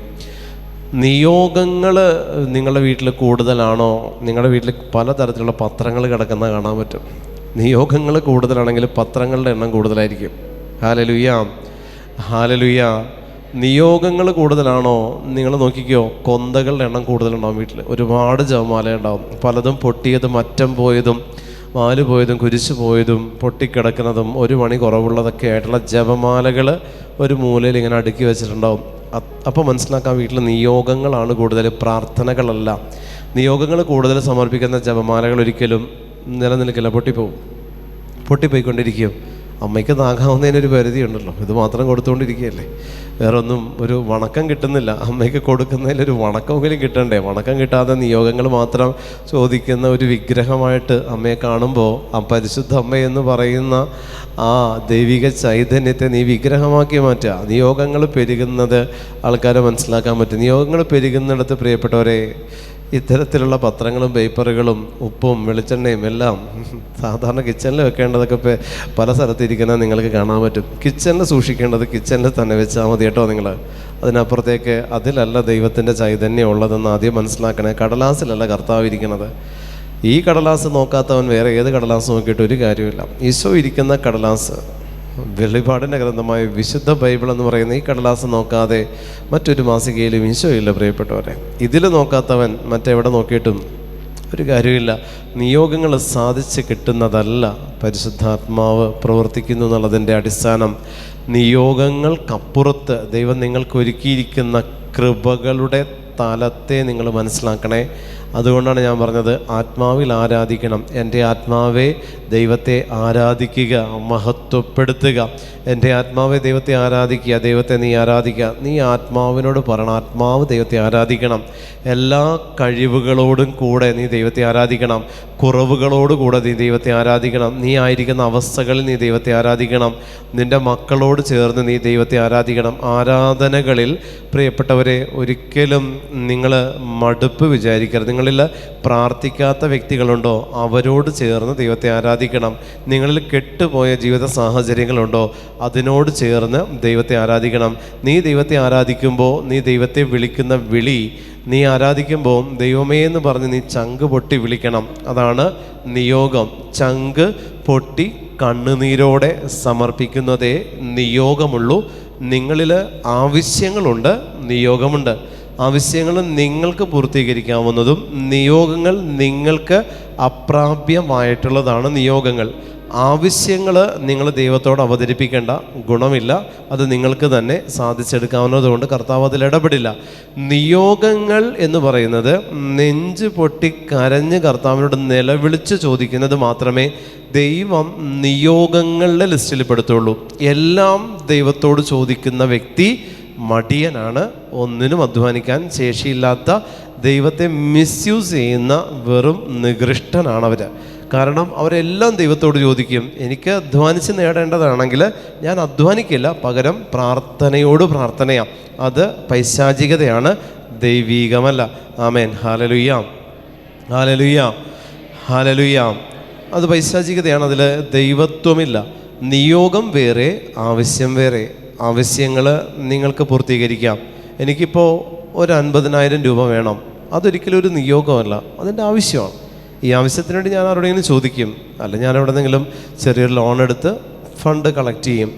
അതിന് എനിക്കൊരു നിയോഗമായിട്ട് അതിനെ കാച്ചിക്കുറുക്കി അതിൽ കണ്ണീര് മിക്സ് ചെയ്ത് കർത്താവിന് സമർപ്പിക്കേണ്ട ആവശ്യമൊന്നുമില്ല. അതാണ് പേഴ്സണാലിറ്റി. ഈ പേഴ്സണാലിറ്റി നഷ്ടപ്പെടുന്നിടത്ത് പ്രിയപ്പെട്ടവരെ ദൈവം നിൽക്കില്ല. അത് ആവശ്യമാണ്. നിയോഗം, ഇപ്പോൾ വലിയൊരു ക്യാൻസർ വന്നു, ഡോക്ടേഴ്സ് കൈയൊഴിഞ്ഞു, വൈദ്യശാസ്ത്രം ഉപേക്ഷിച്ചു, അവിടെ നിങ്ങൾക്കൊന്നും ചെയ്യാനില്ല. അത് നിയോഗമാണ്, അത് നിയോഗമാണ്. അവിടെ ആ നിയോഗത്തിൻ്റെ പ്രത്യേകത എന്താണെന്നറിയോ? അത് ചോദിക്കുമ്പോൾ ഈശോ എനിക്കിത് തരണോട്ടോ എന്ന് പറഞ്ഞ് നിങ്ങൾ പോവില്ല, കരയും, നിങ്ങൾ നെഞ്ചു പൊട്ടി നിലവിളിക്കും. അവിടെ നിങ്ങൾ ചോദിക്കുന്ന രീതിയിൽ വ്യത്യാസം ഉണ്ടാവും. ഉപവസിക്കും, പ്രാർത്ഥിക്കും, നിങ്ങൾ ചെയ്യാവുന്ന എല്ലാ പരിത്യാഗ പ്രവൃത്തികളും ചെയ്ത് കണ്ണുനീരോടെ കർത്താവിൻ്റെ മുമ്പിൽ ചെന്ന് മുട്ടുകുത്തി 2 കരങ്ങളും വിരിക്കും. ഇത് നിയോഗമാണ്, ഇത് നിയോഗമാണ്. ഇത് നമ്മൾ എല്ലാം നിയോഗമാക്കി വെക്കുകയാണ്, എല്ലാം നിയോഗമാക്കി വെക്കുകയാണ്. മക്കള് ഞാൻ പറയുന്നത് അനുസരിക്കില്ല, ഉടനെ അത് നിയോഗമായി. മക്കളെ അനുസരിപ്പിക്കാൻ പറ്റാത്തെങ്കിൽ പിന്നെ എന്തിനാ ജന്മം കൊടുത്തത് നിങ്ങൾ? അതും ദൈവത്തെ ഏൽപ്പിക്കുകയാണോ നിങ്ങൾ? അത് നിങ്ങൾ ദൈവത്തെ ഏൽപ്പിക്കുകയാണോ? അവിടെയും നിങ്ങൾക്കൊരു പേഴ്സണാലിറ്റി ഇല്ലേ? അപ്പൻ അമ്മ എന്ന് പറയുന്നത് അതും ഇല്ലേ നിങ്ങൾക്ക്? അത് നിയോഗമായിട്ടാണോ നിങ്ങൾ കൊടുക്കുന്നത്? ഇന്നലെ വന്നതിനെ കാണാൻ വന്നതിൽ ഒത്തിരി പേര് മക്കളെ പറ്റിയാണ് പറയുന്നത്. ഈശോ, ഞാൻ ഓർക്കുകയായിരുന്നു, മക്കളെക്കുറിച്ച് പറയുമ്പോൾ ഇവർക്ക് ഇപ്പോഴും വിടുന്നില്ലല്ലോ. കർത്താവ് പിടിച്ചു വെച്ചേക്കല്ലേ എല്ലാം, പിടിച്ചു വെക്കുക. അവിടെ പോലും ദൈവത്തിന് റെസ്റ്റ് കൊടുക്കുന്നില്ല. അവിടെ അത് നിയോഗമായിട്ട്, അത് നിയോഗം എങ്ങനെയാകുന്ന പ്രിയപ്പെട്ടവരെ, നമ്മുടെ മക്കൾ വഴിതെറ്റി പോകുന്നുണ്ടെങ്കിൽ നിങ്ങളവരെ പ്രാർത്ഥിച്ച് നേരെയാക്കാനല്ല, അവർക്ക് നിങ്ങളൊരു മാതൃകയാകുന്നിടത്ത് അത് ആവശ്യങ്ങളെ ആകുന്നുള്ളൂ, അത് നിയോഗമല്ല. നിങ്ങൾ വർഷങ്ങളായിട്ട് ട്രൈ ചെയ്യുന്നു, ജോലി കിട്ടുന്നില്ല. വർഷങ്ങളായിട്ട് നിങ്ങൾ ക്വാളിഫൈഡ് ആണ്, എല്ലാ എലിജിബിലിറ്റിയും ഉണ്ട്, പക്ഷെ നിങ്ങൾക്ക് ജോലി കിട്ടുന്നില്ല, അത് നിയോഗമാണ്. നേരെ മറിച്ച് നിങ്ങൾ പഠിക്കുകയില്ല, ഒന്നും ചെയ്യത്തില്ല, എനിക്ക് ജോലി കിട്ടുന്നില്ല എന്ന് പറഞ്ഞത് ആവശ്യമാണ്, നീ അധ്വാനിക്കേണ്ടി വരും. ആവശ്യങ്ങളും നിയോഗങ്ങളും തരംതിരിച്ചില്ലെങ്കിൽ നിൻ്റെ പ്രാർത്ഥനകൾ നിയോഗങ്ങളെന്ന വ്യാജേന ആവശ്യങ്ങൾ കൊണ്ടുപോകും, അതൊരിക്കലും നടന്നു കിട്ടുകയില്ല. നിൻ്റെ ആത്മാവിന് കിട്ടേണ്ട വിഹിതം ഈ പറയുന്ന ആവശ്യങ്ങൾ, വെറും ആവശ്യങ്ങൾ കൊണ്ടുപോകും. ഹല്ലേലൂയ, ഹല്ലേലൂയ, ഹല്ലേലൂയ, ഹല്ലേലൂയ, ഹല്ലേലൂയ. ചിലയിടത്തെല്ലാം നമ്മളെടുക്കുന്ന ഡിസിഷൻസാണ് പ്രാർത്ഥന. ചിലയിടത്തെല്ലാം നമ്മളെടുക്കുന്ന ഡിസിഷനാണ് പ്രാർത്ഥന. അത് പ്രാർത്ഥനയല്ല അവിടെ ആവശ്യം. നമ്മൾ ചെയ്യുന്ന പ്രവൃത്തിയെ പ്രാർത്ഥനയാക്കാൻ പറ്റും, പ്രവൃത്തിയെ പ്രാർത്ഥനയാക്കാൻ പറ്റും. ഞാൻ റോഡ് മുറിച്ച് കടക്കുമ്പോൾ ദൈവം എന്നെ കാത്തോളേ എന്ന് പറഞ്ഞിട്ട് കണ്ണും പൂട്ടി ഒറ്റ നടപ്പാണോ നടക്കണേ? അല്ല. ഞാൻ 2 വശത്തേക്ക് നോക്കി വാഹനം വരുന്നില്ല എന്ന് ഉറപ്പിച്ചിട്ട് ഞാൻ റോഡ് മുറിച്ച് കിടക്കും. അവിടെ ഞാൻ ദൈവത്തോട് പ്രാർത്ഥിക്കുന്നില്ല, അവിടെ ഞാൻ എൻ്റെ വിവേകം ഉപയോഗിക്കുന്നുണ്ട്. അതിനെയും നമ്മൾ പ്രാർത്ഥനയാക്കി ദൈവത്തിന് കൊടുക്കുമ്പോൾ കർത്താവ് ആരായി? ദൈവത്തിന് ഞാൻ പറഞ്ഞില്ലേ, നമ്മൾ ദൈവത്തിന് സമർപ്പിക്കുന്നതിൽ ഒരു നിലവാരമുള്ളത് എന്തെങ്കിലും സമർപ്പിക്കുക. ഈശോ അത് ആഗ്രഹിക്കുന്നുണ്ട്. അങ്ങനെ നിലവാരമില്ലാത്തത് ചോദിക്കല്ലേ. നിനക്ക് സാധിക്കാവുന്നത് നീ ചെയ്യണം, നിനക്ക് സാധിക്കാവുന്നത് നീ ചെയ്യണം, നീ തന്നെ ചെയ്യണം. ദൈവത്തിൽ ആശ്രയിക്കേണ്ടത് അതിലല്ല. ദൈവത്തിൽ ആശ്രയിക്കേണ്ടത് നിൻ്റെ ആത്മസ്ഥിതിയിൽ അനുദിനം അനുനിമിഷം നിനക്ക് ചോദിക്കാം, കർത്താവേ എൻ്റെ ആത്മസ്ഥിതിയെ അവിടെ നിന്ന് വിശുദ്ധീകരിക്കണമേ. അത് നിനക്ക് ഇടതടവില്ലാതെ ചോദിക്കാം, ഇടതടവില്ലാതെ ചോദിക്കണം. ഒരു ബ്രേക്കും വേണ്ട, ഒരു ബ്രേക്കും വേണ്ട. അത് നീ നിരന്തരം ചോദിച്ചോ. പക്ഷേ ആവശ്യങ്ങൾ അങ്ങനെയല്ല പ്രിയപ്പെട്ടവരെ. ആവശ്യങ്ങളും ദൈവത്തോട് ചോദിച്ചാൽ കർത്താവ്, ഞാൻ നേരത്തെ ഇന്നലെ പറഞ്ഞതുപോലെ, ഒരു കസ്റ്റമർ കെയർ യൂണിറ്റായിട്ട് മാറും. അതല്ല ദൈവത്വം, അതല്ല ദൈവീകത. ആവശ്യങ്ങൾ പറയുന്നത് ദൈവീകതയല്ല. ദൈവത്തോടെല്ലാം പറയാൻ ദൈവം നമ്മുടെ കീഴിലല്ല, നമ്മൾ ദൈവത്തിന് കീഴിലാണ്. നമ്മൾ ദൈവത്തിന് കീഴിലാവുമ്പോൾ അവൻ അനുവദിക്കുന്നത് അനുഭവിക്കുക. Hallelujah, hallelujah. ഈശോ പറയുന്നത്, നീ നിൻ്റെ കുരിശും വഹിച്ച് എൻ്റെ പിന്നാലെ വരണം. നിൻ്റെ കുരിശ് നീ തന്നെ വഹിക്കണം. നിൻ്റെ കുരിശ് ഇങ്ങോട്ട് താ, ഞാൻ വഹിച്ചോളാം എന്ന് ഈശോ പറഞ്ഞില്ല. എന്നെ അനുഗമിക്കാൻ ആഗ്രഹിക്കുന്നവൻ തൻ്റെ കുരിശും വഹിച്ച് എൻ്റെ പിന്നാലെ വരണം. പല മടിയന്മാരും ധ്യാന കേന്ദ്രങ്ങളെയാണ് ആശ്രയിക്കുന്നത്. കാരണം ജോലി എടുക്കാൻ കഴിയില്ല, ജോലിക്ക് പോവില്ല, ജോലിയിൽ സ്ഥിരത നിൽക്കില്ല. എന്നിട്ട് പറയും, ഞാൻ എവിടെ പോയാലും എനിക്ക് ജോലി കിട്ടുന്നില്ല. അവിടെ ഈശോ ജോലി ഒരുക്കിയിട്ടത് ചെയ്യാൻ പറ്റാത്തതാണ്, നിങ്ങൾക്ക് നിൽക്കാത്തതാണ്, നഷ്ടപ്പെടുത്തി കളഞ്ഞതാണ്. പലയിടത്തും അങ്ങനെയാണ്. ധ്യാന കേന്ദ്രങ്ങൾ ഇതൊന്നും പ്രൊവൈഡ് ചെയ്യണ സ്ഥലങ്ങളല്ല. നിങ്ങൾക്ക് പ്രാർത്ഥിച്ച് ഈ കാര്യങ്ങളെല്ലാം നടത്തിത്തരുന്ന സെൻറ്ററുകളല്ല ധ്യാന കേന്ദ്രങ്ങൾ. ഇവിടെ ധ്യാന കേന്ദ്രം ആത്മാക്കളുടെ രക്ഷയെ പ്രതി സ്വർഗത്താൽ സ്ഥാപിതമാണ്. ആത്മാക്കളുടെ രക്ഷയാണ് ധ്യാന കേന്ദ്രങ്ങളിൽ. ആത്മാവ് രക്ഷപ്പെടണം. ഇൻറ്റൻഷൻ നിങ്ങളുടെ കൂടെ, നിങ്ങൾ പരിഹരിക്കുന്ന ഇൻറ്റൻഷനെ, നിയോഗങ്ങളെ നിങ്ങൾ പരിഹരിക്കാൻ പഠിക്കണം. അതിന് അധ്വാനിക്കാൻ പറ്റിയില്ലെങ്കിൽ പാപം ചെയ്യാൻ മാത്രമുള്ള ജന്മങ്ങളാണോ നമ്മുടേത്? കുറേ പാപം ചെയ്യാൻ താല്പര്യമുണ്ട്, വേറെ ഒന്നും ചെയ്യാൻ താല്പര്യമില്ല. പാപം ചെയ്യാൻ 24 മണിക്കൂർ ഫോണും കൊണ്ടിരിക്കാൻ നല്ല താല്പര്യമോ? മറ്റൊന്നിനും നമുക്ക് താല്പര്യമില്ല. ഇതൊക്കെയാണ് നമ്മുടെ താല്പര്യങ്ങൾ. ഇതൊക്കെയാണ്. 24 മണിക്കൂർ നിങ്ങൾ ഒരു മൂവി കാണാനിരുന്നോ? നിങ്ങളിരുന്ന് കണ്ടോളും. ഇപ്പോൾ ഈ ഇരുന്ന് ഉറങ്ങുന്നവരൊക്കെ ഒന്നും സമയത്തിരുന്ന് ഉറങ്ങത്തില്ല. കാരണം എന്താ? താല്പര്യപൂർവ്വം ചെയ്യുന്നതിൽ ഉറക്കം വരില്ല. അത് ഇങ്ങനെ നമ്മൾ ശ്രദ്ധയോടെ അത് ഒന്ന് കണ്ണ് തെറ്റിയാൽ ചിലപ്പോൾ കഥ മിസ്സാവും. അതുകൊണ്ട് ഇങ്ങനെ നോക്കിയിരുന്ന് കൂടുന്നതുണ്ട്. പക്ഷേ ഈശോ നമ്മളോട് പറയുന്നു, നിയോഗങ്ങൾ വേറെ, പ്രാർത്ഥനകൾ വേറെ. നീ തരംതിരിച്ചിട്ട് നിയോഗങ്ങൾ ദൈവത്തിന് കൊടുക്കുക, ആവശ്യങ്ങളെ നീ തന്നെ നേരിടണം, നീ തന്നെ സോൾവ് ചെയ്യണം. അതിൽ ഈശോ സന്തോഷിക്കും. കാരണം ദൈവത്തിൻ്റെ ചൈതന്യം നിൻ്റെ ഉള്ളിലുള്ളത് കൊണ്ട് ആവശ്യങ്ങൾ സോൾവ് ചെയ്യാൻ നിനക്ക് പ്രാർത്ഥനയുടെ ഒരു പിൻബലത്തിൻ്റെ ആവശ്യമില്ല. പ്രാർത്ഥനയുടെ പിൻബലം കിട്ടേണ്ടത് നിൻ്റെ ആവശ്യങ്ങൾക്കല്ല, മറിച്ച് നിൻ്റെ ആത്മാവിനാണ് പ്രാർത്ഥന കിട്ടേണ്ടത്. ആത്മാവിന് പ്രാർത്ഥന കിട്ടിയ വ്യക്തിയെ സംബന്ധിച്ച് ആവശ്യങ്ങൾ വരുമ്പോൾ സോൾവ് ചെയ്യാറേ ഉള്ളൂ, അത് പരിഹരിക്കാറേ ഉള്ളൂ. ഞങ്ങളുടെയൊക്കെ ജീവിതത്തിൽ ആവശ്യങ്ങൾക്ക് വേണ്ടിയിട്ടൊന്നും പ്രാർത്ഥിക്കാറില്ല പ്രിയപ്പെട്ടവരെ. അത് ചെയ്യും, ചിലത് പരാജയപ്പെടും, വീണ്ടും ചെയ്തു നോക്കും, വീണ്ടും പരാജയപ്പെടും. ചിലത് 10 പ്രാവശ്യം ചെയ്തിട്ടും പരാജയപ്പെട്ട കേസുകൾ എനിക്ക് ഇപ്പോഴും ഉണ്ട്. എനിക്ക് വേണമെങ്കിൽ അത് പ്രാർത്ഥിച്ചു നോക്കിയാൽ പരിശുദ്ധാത്മാവ് എനിക്ക് പറഞ്ഞു തരും എന്ത് ചെയ്യണമെന്ന്. ഇതുവരെയും പ്രാർത്ഥിച്ച് നോക്കിയിട്ടില്ല, പരാജയപ്പെട്ടു, അതങ്ങനെ കിടക്കും. നാട്ടുകാർ നിന്ദിക്കുകയും കുറ്റപ്പെടുത്തുകയും ചെയ്യും. കുറേ പേർക്ക് കുറേ കാര്യങ്ങൾ പറഞ്ഞു കൊടുത്തു, അവൻ്റെ ജീവിതം നോക്കി ഇങ്ങനെ പറയും. പക്ഷേ എന്നാലും കുഴപ്പമില്ല, ഞാനതിന് വേണ്ടിയിട്ട് ഈശോയെ വലിച്ചിഴച്ചിട്ടില്ല. എൻ്റെ പേഴ്സണൽ ലൈഫിൽ എൻ്റെ ഒരു ആവശ്യത്തിന് ഞാൻ ഈശോയെ വിളിക്കാറില്ല. പ്രിയപ്പെട്ടവരെ, ആത്മാവിൻ്റെ ഹിതത്തിന് വേണ്ടി മാത്രമേ ഞാൻ തമ്പുരാനെ വിളിച്ചിട്ടുള്ളൂ, വിളിക്കുകയും ചെയ്യുള്ളൂ. അങ്ങനെ ഒരു തലത്തിലേക്ക് നിങ്ങളൊന്ന് ഉയർന്നു കഴിഞ്ഞാൽ ഈശോയ്ക്ക് എന്ത് സന്തോഷമാണെന്നറിയോ? ഈശോയെ സന്തോഷപ്പെടുത്താനും ഇടയ്ക്കൊന്ന് ശ്രമിക്കണേ. സ്വന്തം ജീവൻ രക്ഷിക്കാൻ ആഗ്രഹിക്കുന്നവൻ അത് നഷ്ടപ്പെടുത്തും. ആരെങ്കിലും എനിക്ക് വേണ്ടിയോ സുവിശേഷത്തിന് വേണ്ടിയോ സ്വന്തം ജീവൻ നഷ്ടപ്പെടുത്തിയാൽ അവൻ അതിനെ രക്ഷിക്കും. സ്വന്തം ജീവൻ രക്ഷിക്കരുത് പ്രിയപ്പെട്ടവർ. ഈശോ പറയുന്നത് സ്വന്തം ജീവൻ എന്ന് പറഞ്ഞത് ദൈവം തന്ന ജീവനുമുണ്ട്, സ്വന്തം ജീവനുമുണ്ട്. നമുക്ക് രണ്ടാണ്. ദൈവം തന്ന ജീവൻ, ഞാൻ എൻ്റെ ജീവനായിട്ട് കൊണ്ടു നടക്കുന്ന എന്തിനെയാണോ നിൻ്റെ സ്വന്തം ജീവനാ, അതിനെ സംരക്ഷിക്കാൻ നോക്കുന്നിടത്ത് ദൈവത്തിൻ്റെ ജീവനാകുന്ന പരിശുദ്ധാത്മാവിനെ നീ കെടുത്തിക്കളയാ, തല്ലിക്കെടുത്തുക ചെയ്യുന്നത്. സ്വന്തം ജീവനെ പരിപാലിക്കാൻ ശ്രമിക്കരുത്. നീ ജീവനായിട്ട് കാണുന്നത് ജീവനില്ലാത്ത വിഗ്രഹങ്ങളാണ്. നീ ജീവനോടുകൂടെ കാണുന്നതിലെല്ലാം ജീവനില്ലാത്ത അവസ്ഥയാണ്, ജീവനില്ലാത്ത അവസ്ഥയാണ്. തെറ്റായ ബന്ധങ്ങൾ, തെറ്റായ സ്നേഹബന്ധങ്ങൾ, തെറ്റായ പ്രണയബന്ധങ്ങൾ ഇന്നത്തെ ഏറ്റവും വലിയ ശാപമാണ്. ഒരു 100 മാതാപിതാക്കൾ വിളിച്ചാൽ അതിൽ 80 മാതാപിതാക്കളും പറയുന്നത് മകളുടെ മകൻ്റെ തെറ്റായ ബന്ധങ്ങളാണ്. പണ്ട് അത് പ്രേമ ബന്ധങ്ങളായിരുന്നെങ്കിൽ ഇന്ന് പ്രേമമില്ല, ബന്ധങ്ങളേ ഉള്ളൂ.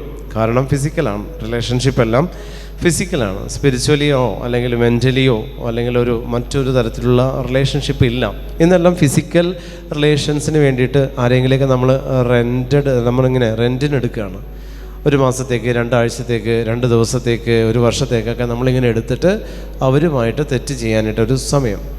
വിദേശത്തു നിന്നൊരു പെൺകുട്ടി എന്നെ വിളിക്കുകയും, അവൾ പതിവായിട്ട് വിളിക്കും. ഇവിടെ ആയിരുന്ന സമയത്ത് അവൾ ഈശോയുടെ കൂടെ ആയിരുന്ന മകൾ, പിന്നീട് അങ്ങോട്ട് ഈശോയെ വിട്ട് ജീവിച്ച ഒരു മകൾ. അവളിപ്പോൾ ഫ്രാൻസിലാണ്. ഫ്രാൻസിൽ ഒരു സ്ഥലത്തൊരു കമ്പനിയിൽ അവൾ വർക്ക് ചെയ്യുകയാണ്. അപ്പോൾ അവൾ വിളിച്ചിട്ട് പറയുകയാണ്, ഇന്ന് തൊട്ട് ഈ കഴിഞ്ഞ ആഴ്ചയിൽ ഞാൻ ഇന്ന ആളുടെ കൂടെ ആയിരുന്നു. കംപ്ലീറ്റ് കാര്യങ്ങൾ, മലയാളി കുട്ടിയാണ്. അപ്പനും അമ്മയുടെ നല്ല പ്രാർത്ഥനയുള്ള ഒരു അപ്പൻ്റെ അമ്മയുടെ മലയാളി കുട്ടിയാണ്. അപ്പനും അമ്മയും ഇപ്പോഴും പ്രാർത്ഥിച്ചുകൊണ്ടിരിക്കുകയായിട്ട് ഇവർക്ക് വേണ്ടിയിട്ട്. അവർക്കറിയില്ല ഇവളുടെ ജീവിതം എന്താണെന്നുള്ളത്. പക്ഷേ ഇവൾ എന്നെ നേരിട്ട് വിളിക്കുമ്പോൾ ഇവൾ പറയുകയാണ്, ഞാനിപ്പോഴും ബ്രദറെ, ഞാൻ കഴിഞ്ഞ ആഴ്ച ഒരാളുടെ കൂടെ ആയിരുന്നു, അടുത്ത ആഴ്ച ഞാൻ വേറൊരു ആളെ ബുക്ക് ചെയ്തിട്ടുണ്ട്. ഇങ്ങനെ പോവുക 2-3 വർഷത്തിനുള്ളിൽ അവളിങ്ങനെ ഓരോ മാസത്തേക്ക്, 2 മാസത്തേക്ക്, 3 മാസത്തേക്ക് ഓരോരുത്തരെ വെച്ചുകൊണ്ടിരിക്കുക. അത് വെച്ചിട്ട് ഈ പാപത്തിൽ ഇവളിങ്ങനെ ജീവിച്ചുകൊണ്ടിരിക്കുക. ഇവൾക്ക് പാപം എന്താണെന്നോ എന്താ പറയുക, തെറ്റെന്താണെന്നോ കുറ്റം എന്താണെന്നോ തിരിച്ചറിവില്ലാത്ത കുട്ടിയല്ല. ഞാൻ പറഞ്ഞില്ലേ, ഇവിടെ ആയിരുന്ന സമയത്ത് പ്രാർത്ഥന ഉണ്ടായിരുന്നു, മാതാപിതാക്കളുടെ കൂടെ ആയിരുന്ന സമയത്ത് അവൾ പ്രാർത്ഥനയിലായിരുന്ന മകള് ഇപ്പോൾ നേരെ തിരിഞ്ഞ് തലതിരിഞ്ഞ് അവിടെ നിന്നും തിരിഞ്ഞ് പ്രിയപ്പെട്ടവരെ വേറൊരവസ്ഥയിലെത്തി നിൽക്കുക. നിങ്ങൾ മക്കൾക്ക് വേണ്ടി പ്രാർത്ഥിക്കുമ്പോൾ നല്ല ജോലി, നല്ല സാലറി അല്ല നിങ്ങൾ അവർക്ക് വേണ്ടി ചോദിക്കേണ്ടത്. അവരുടെ വിവാഹ ജീവിത അന്തസ്സിനെക്കുറിച്ച് മാതാപിതാക്കൾ എപ്പോഴും ചിന്തിക്കണം. വിവാഹം കൂദാശയാണ്. നമ്മൾ കണക്ട് ചെയ്ത് പ്രാർത്ഥിക്കേണ്ടത് കൂദാശയുമായിട്ടാണ്. ഇവരുടെ ഏജും ആയിട്ട് ബന്ധപ്പെട്ട് വരുന്ന കൂദാശയോട് ഇവരെ കെട്ടിയിടണം, അല്ലെങ്കിൽ ബുദ്ധിമുട്ടാണ്. അടുത്ത കൂദാശ സ്വീകരിക്കുന്നത് വരെയുള്ള സമയം, ടൈം ഗ്യാപ്പിലേക്ക് അവരെ ബന്ധിച്ചിടണം. ഇപ്പോൾ 8 വയസ്സുള്ള ഒരു കുഞ്ഞിനെ സംബന്ധിച്ച് അവൻ സ്വീകരിക്കാൻ പോകുന്നത് ആദ്യ കുർബാന സ്വീകരണമാണ്. അവൻ്റെ അടുത്ത കൂദാശയിലേക്ക് വരുന്നതാണ്. അപ്പോൾ ഈ 8 വയസ്സ് മുതൽ ഈ കൊച്ചു കുരുത്തക്കേട് കാണിക്കുമ്പോൾ മാതാപിതാക്കൾക്ക് അവനെ അടുത്ത കുറ്റിയിൽ കെട്ടിയിടാൻ പറ്റുന്നത് ആദ്യ കുർബാന സ്വീകരണം എന്ന് പറയുന്ന കൂദാശയോട് ചേർത്ത് അവനെ ബന്ധിച്ചു തുടങ്ങിയാൽ ആദ്യ കുർബാന സ്വീകരണം വരെ അവൻ പിന്നീട് അങ്ങോട്ട് അതിൽ തന്നെ നിലനിൽക്കും. പിന്നീട് അങ്ങോട്ട് അതിൽ നിന്ന് പിന്നെയും അവൻ വ്യതിചലിച്ച് പോകുമ്പോൾ അടുത്ത കൂദാശ, അവൻ്റെ പ്രായം കൂടുകയാണ്. അപ്പോൾ കൺഫർമേഷൻ, സൈര്യലേപനം എന്ന് പറയുന്ന അവസ്ഥയിലേക്ക് നമ്മൾ എത്തുകയാണ്. സൈര്യലേപനം എന്ന് പറയുന്ന കൂദാശ സ്വീകരിക്കാനായിട്ട് അവനെ വീണ്ടും നമ്മൾ ആ കൂദാശയുമായിട്ട് അവനെ ബന്ധിച്ച് മാതാപിതാക്കൾ പ്രാർത്ഥിക്കണം.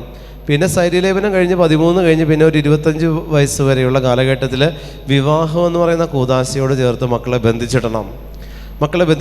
വിവാഹം കഴിഞ്ഞാൽ പിന്നെ ഈ മക്കളെ മാതാപിതാക്കൾ വിട്ടേക്കണം.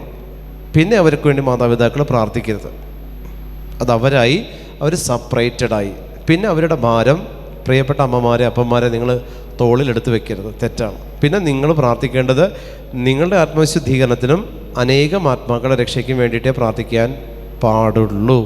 പിന്നീട് അങ്ങോട്ട് നിങ്ങൾ ചെയ്യുന്ന പ്രാർത്ഥനകളെല്ലാം സ്വർഗം നിങ്ങളുടെ പ്രാർത്ഥനകൾ സ്വീകരിക്കണമെന്നില്ല.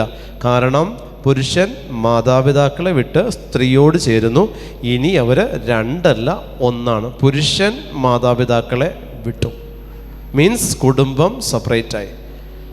മക്കൾ വിവാഹം കഴിച്ച് തീരുന്നവരെ കൂദാശ, വിവാഹം എന്ന് പറയുന്ന കൂദാശ വരെ നിങ്ങൾക്ക് ബന്ധിച്ച് പ്രാർത്ഥിക്കാം. കൂദാശയോട് ചേർത്ത് മക്കളെ ബന്ധിച്ചിടാം. എങ്ങും ഓടില്ല.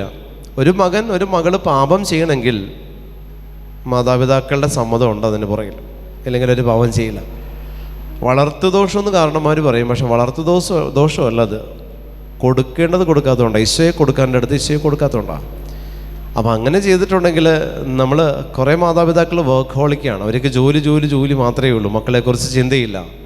അത് ജോലി മാത്രമേ അവർക്ക് ശ്രദ്ധയുള്ളൂ. ജോലി എഴുതിക്കുക, സമ്പാദിക്കുക, മക്കൾക്ക് വേണ്ടി ഭാവിയിലേക്ക് വേണ്ടി കരുതിക്കൂട്ടി വെക്കാനായിട്ട് ഈ മാതാപിതാക്കൾ മക്കളെ വിട്ട് ജോലി ചെയ്യാം, മക്കളെ ഉപേക്ഷിച്ച് ജോലി ചെയ്യാം.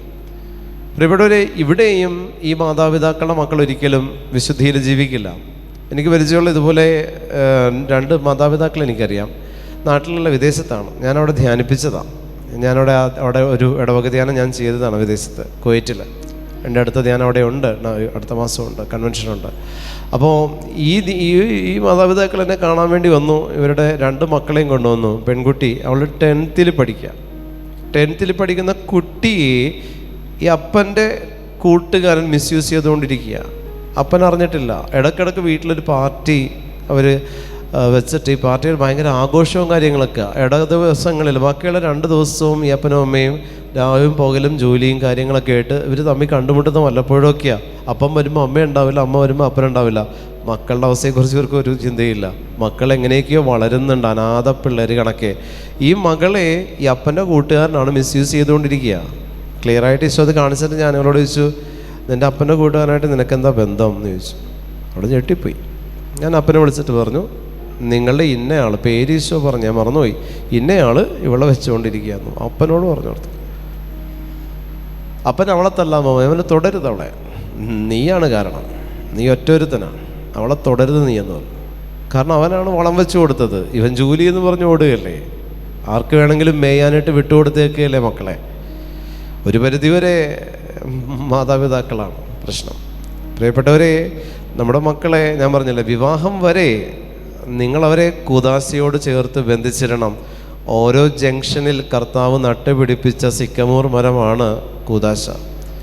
ഞാൻ പറഞ്ഞില്ലേ, മാമോദീസ എന്ന് പറയുന്ന കൂദാശ ആദ്യം ഈശോ തന്നു. ജനിച്ച കുഞ്ഞ് വഴി തെറ്റാതിരിക്കാൻ ആ കൂദാശ സ്വീകരിച്ചു. അവിടെ നിങ്ങോട്ട് ആ കുഞ്ഞ് അവിടെ നിന്നോട്ട് ഒരു 10 വയസ്സെത്തുന്നത് വരെയുള്ള 10 വർഷത്തിനുള്ളിൽ നിനക്ക് കെട്ടിയിടാൻ പറ്റിയ കൂദാശയാണ് ആദ്യ കുർബാന സ്വീകരണവും വിശുദ്ധ ഉപസാരവും. ഈ കൂദാശകളോട് ചേർത്ത് നമ്മുടെ മക്കളെ ബന്ധിക്കണം. അമ്മമാരും അപ്പന്മാരും ബന്ധിച്ചിട്ടേക്കണം. അപ്പോൾ ഈ 10 വർഷത്തിനുള്ളിൽ ഈ കുഞ്ഞ് ആ കൂദാശയിലേക്കുള്ള ലക്ഷ്യത്തിലേക്ക് എത്തും, വഴി തെറ്റി ഓടില്ല.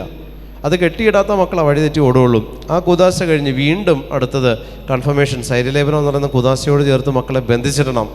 അവിടെ നിന്ന് 10 വയസ്സ് തൊട്ട് 14-15 വയസ്സിലുള്ള കാലഘട്ടത്തിൽ ആ കൂദാശയിലെ മക്കൾ ആ കെട്ട് വിട്ട് ആ ഒരു കുറ്റിയിൽ കെട്ടിയിരിക്കുന്ന കയറിൽ നിന്ന് തിന്നാവുന്ന പുല്ലേ തിന്നുള്ളൂ.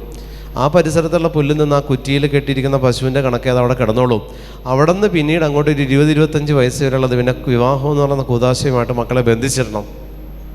വിവാഹം എന്ന് പറയുന്ന കൂദാശയുമായിട്ട് മക്കളെ ബന്ധിച്ചാൽ വിവാഹ ജീവിതത്തിന് ബലം കിട്ടുന്ന ജോലി, സമ്പത്ത്, വാഹനം, ഭവനം, ഇത് 4ഉം മക്കൾക്ക് കിട്ടിക്കോളും. മാതാപിതാക്കൾ അതിനെക്കുറിച്ച് ഭാരപ്പെടേണ്ട ആവശ്യമില്ല. Hallelujah, hallelujah.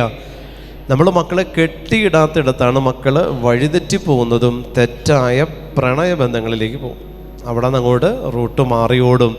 അപ്പോഴും തിരിച്ചു വിളിക്കാം, നമുക്ക് തിരിച്ചു വിളിച്ച് ഈ കുറ്റിയിൽ തന്നെ കെട്ടിയിടണം. വിവാഹം എന്ന് പറയുന്ന കൂദാശ അതിൽ കെട്ടിയിട്ടേക്കുക. മാതാപിതാക്കൾക്ക് അത് വരെ. വിവാഹം കഴിഞ്ഞാൽ പിന്നെ നിങ്ങളതിനെ അതിൻ്റെ വഴിക്ക് വിട്ടേക്കുക. പിന്നെ മാതാപിതാക്കൾ അവരെക്കുറിച്ച് ഓർക്കരുത്, അവരെക്കുറിച്ച് ഓർക്കണ്ട, പ്രാർത്ഥിക്കണ്ട. അവർ ഈശോയുടേതാണ്. പിന്നെ അവരാണ് അവരുടെ കാര്യം നോക്കേണ്ടത്. പിന്നെ മാതാപിതാക്കൾ പ്രാർത്ഥന മക്കൾക്ക് വേണ്ടിയിട്ട് നെഞ്ചും പൊട്ടിയിരുന്നാലും മാതാപിതാക്കൾ നിങ്ങൾ വിഡ്ഢികളാണ്, ശരിക്കും വിഡ്ഢികളായിപ്പോവും.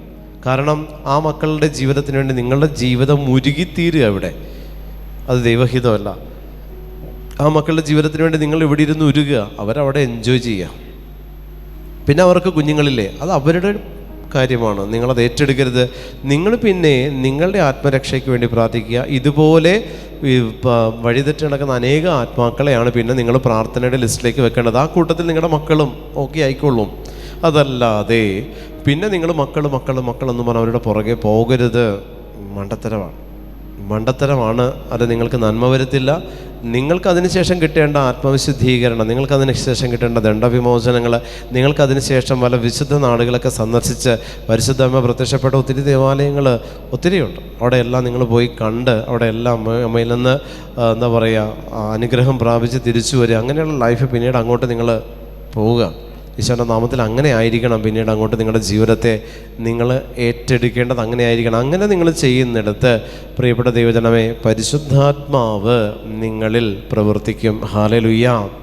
അഭിഷേകത്തോടെ ഹല്ലേലൂയ, ഹല്ലേലൂയ, ഹല്ലേലൂയ. നിങ്ങൾ ആഗ്രഹിക്കണം ഏതെങ്കിലും ഒന്നിലെപ്പോഴും കമ്മിറ്റഡ് ആയിരിക്കണം.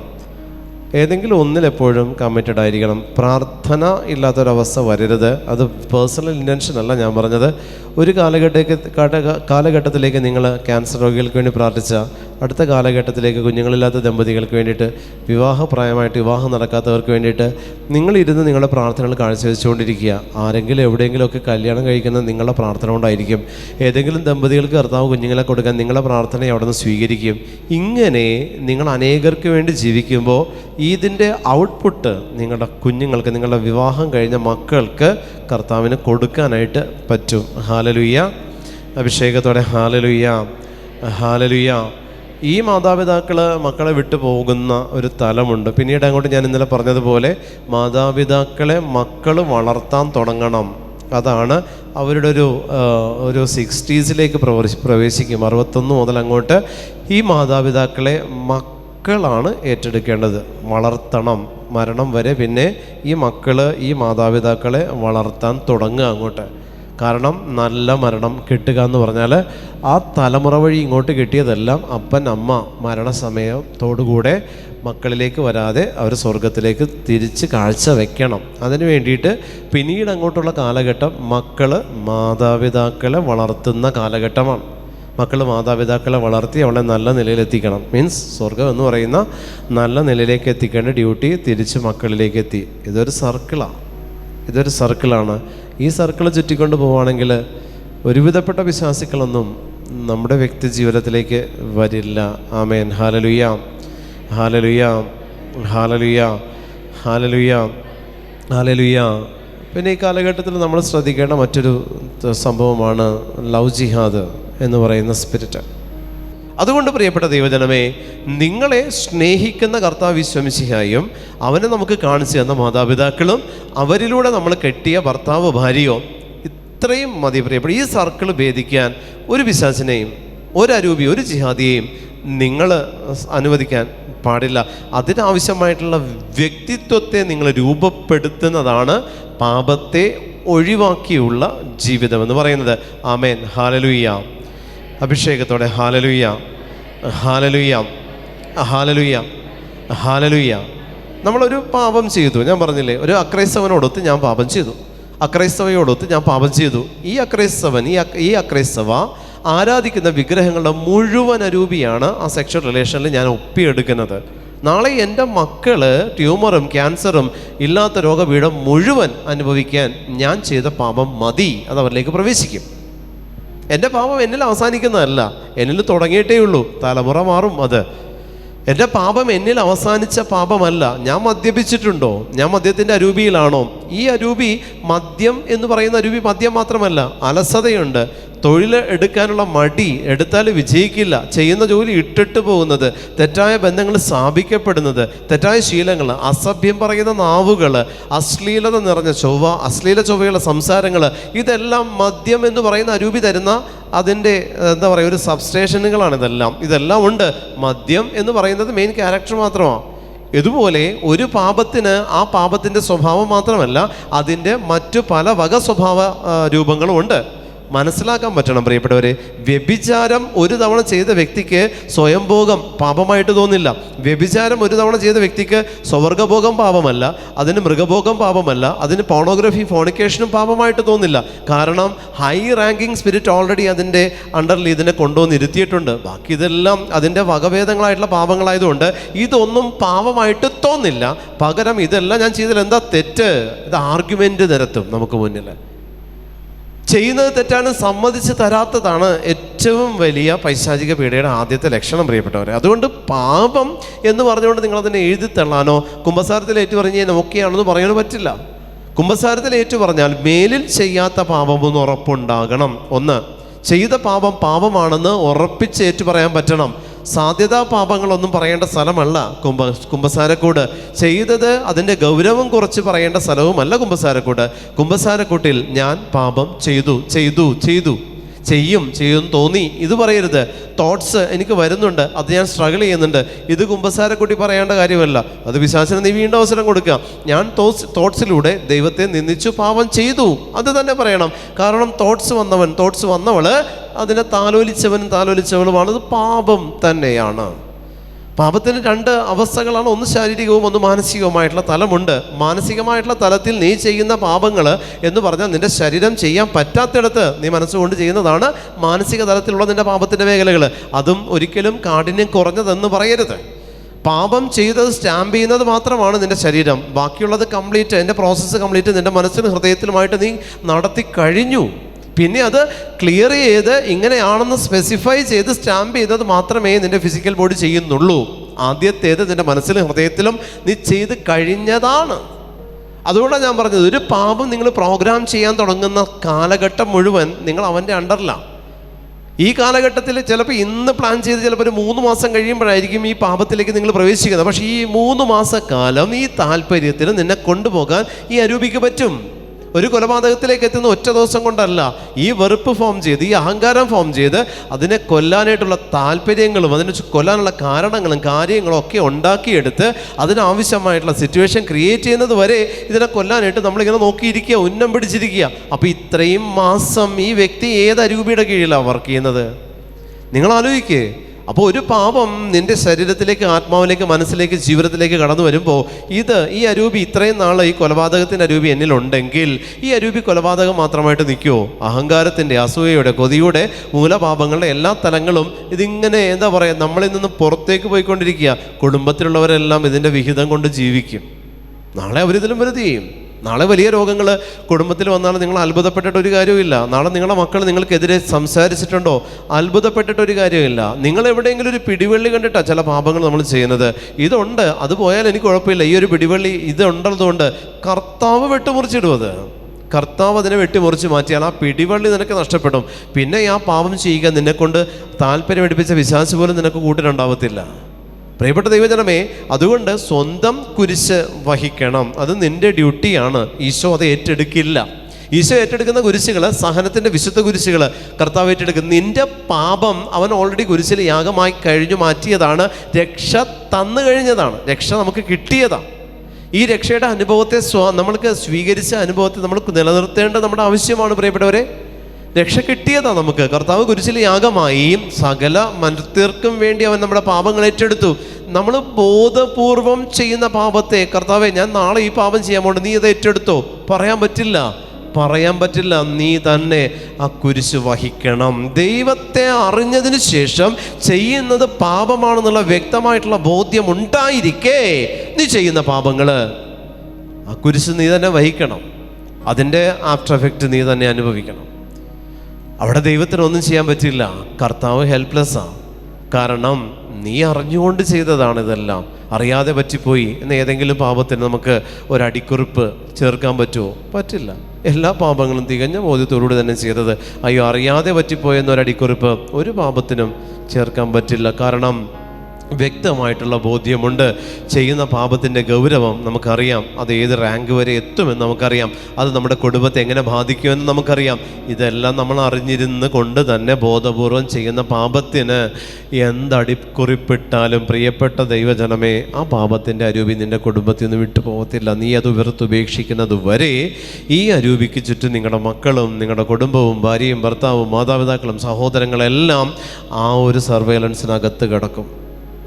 ഇതിൻ്റെ നിരീക്ഷണത്തിലായിരിക്കും ബാക്കിയുള്ള എല്ലാവരും. കാരണം നീയാണ് അത് നിൻ്റെ വീട്ടിലോട്ട് ഇംപ്ലിമെൻറ്റ് ചെയ്യുന്നത്. നീ തന്നെയാണ്, വേറെ ആരുമല്ല. നീ തന്നെയാണ് കൊണ്ടുവന്ന് വെച്ചിരിക്കുന്നത്. മക്കൾ ദുരിതം പേറേണ്ടി വരും. ഈശോ പറഞ്ഞതാ, സ്വന്തം ജീവൻ സംരക്ഷിക്കരുത്, എന്നെ പ്രതി സ്വന്തം ജീവനെ നീ വിട്ടേക്ക്. ഇവിടെ പറഞ്ഞിരിക്കുന്ന വാക്യമാണ്. സ്വന്തം ജീവൻ രക്ഷിക്കാൻ ആഗ്രഹിക്കുന്നവനത് നഷ്ടപ്പെടുത്തും.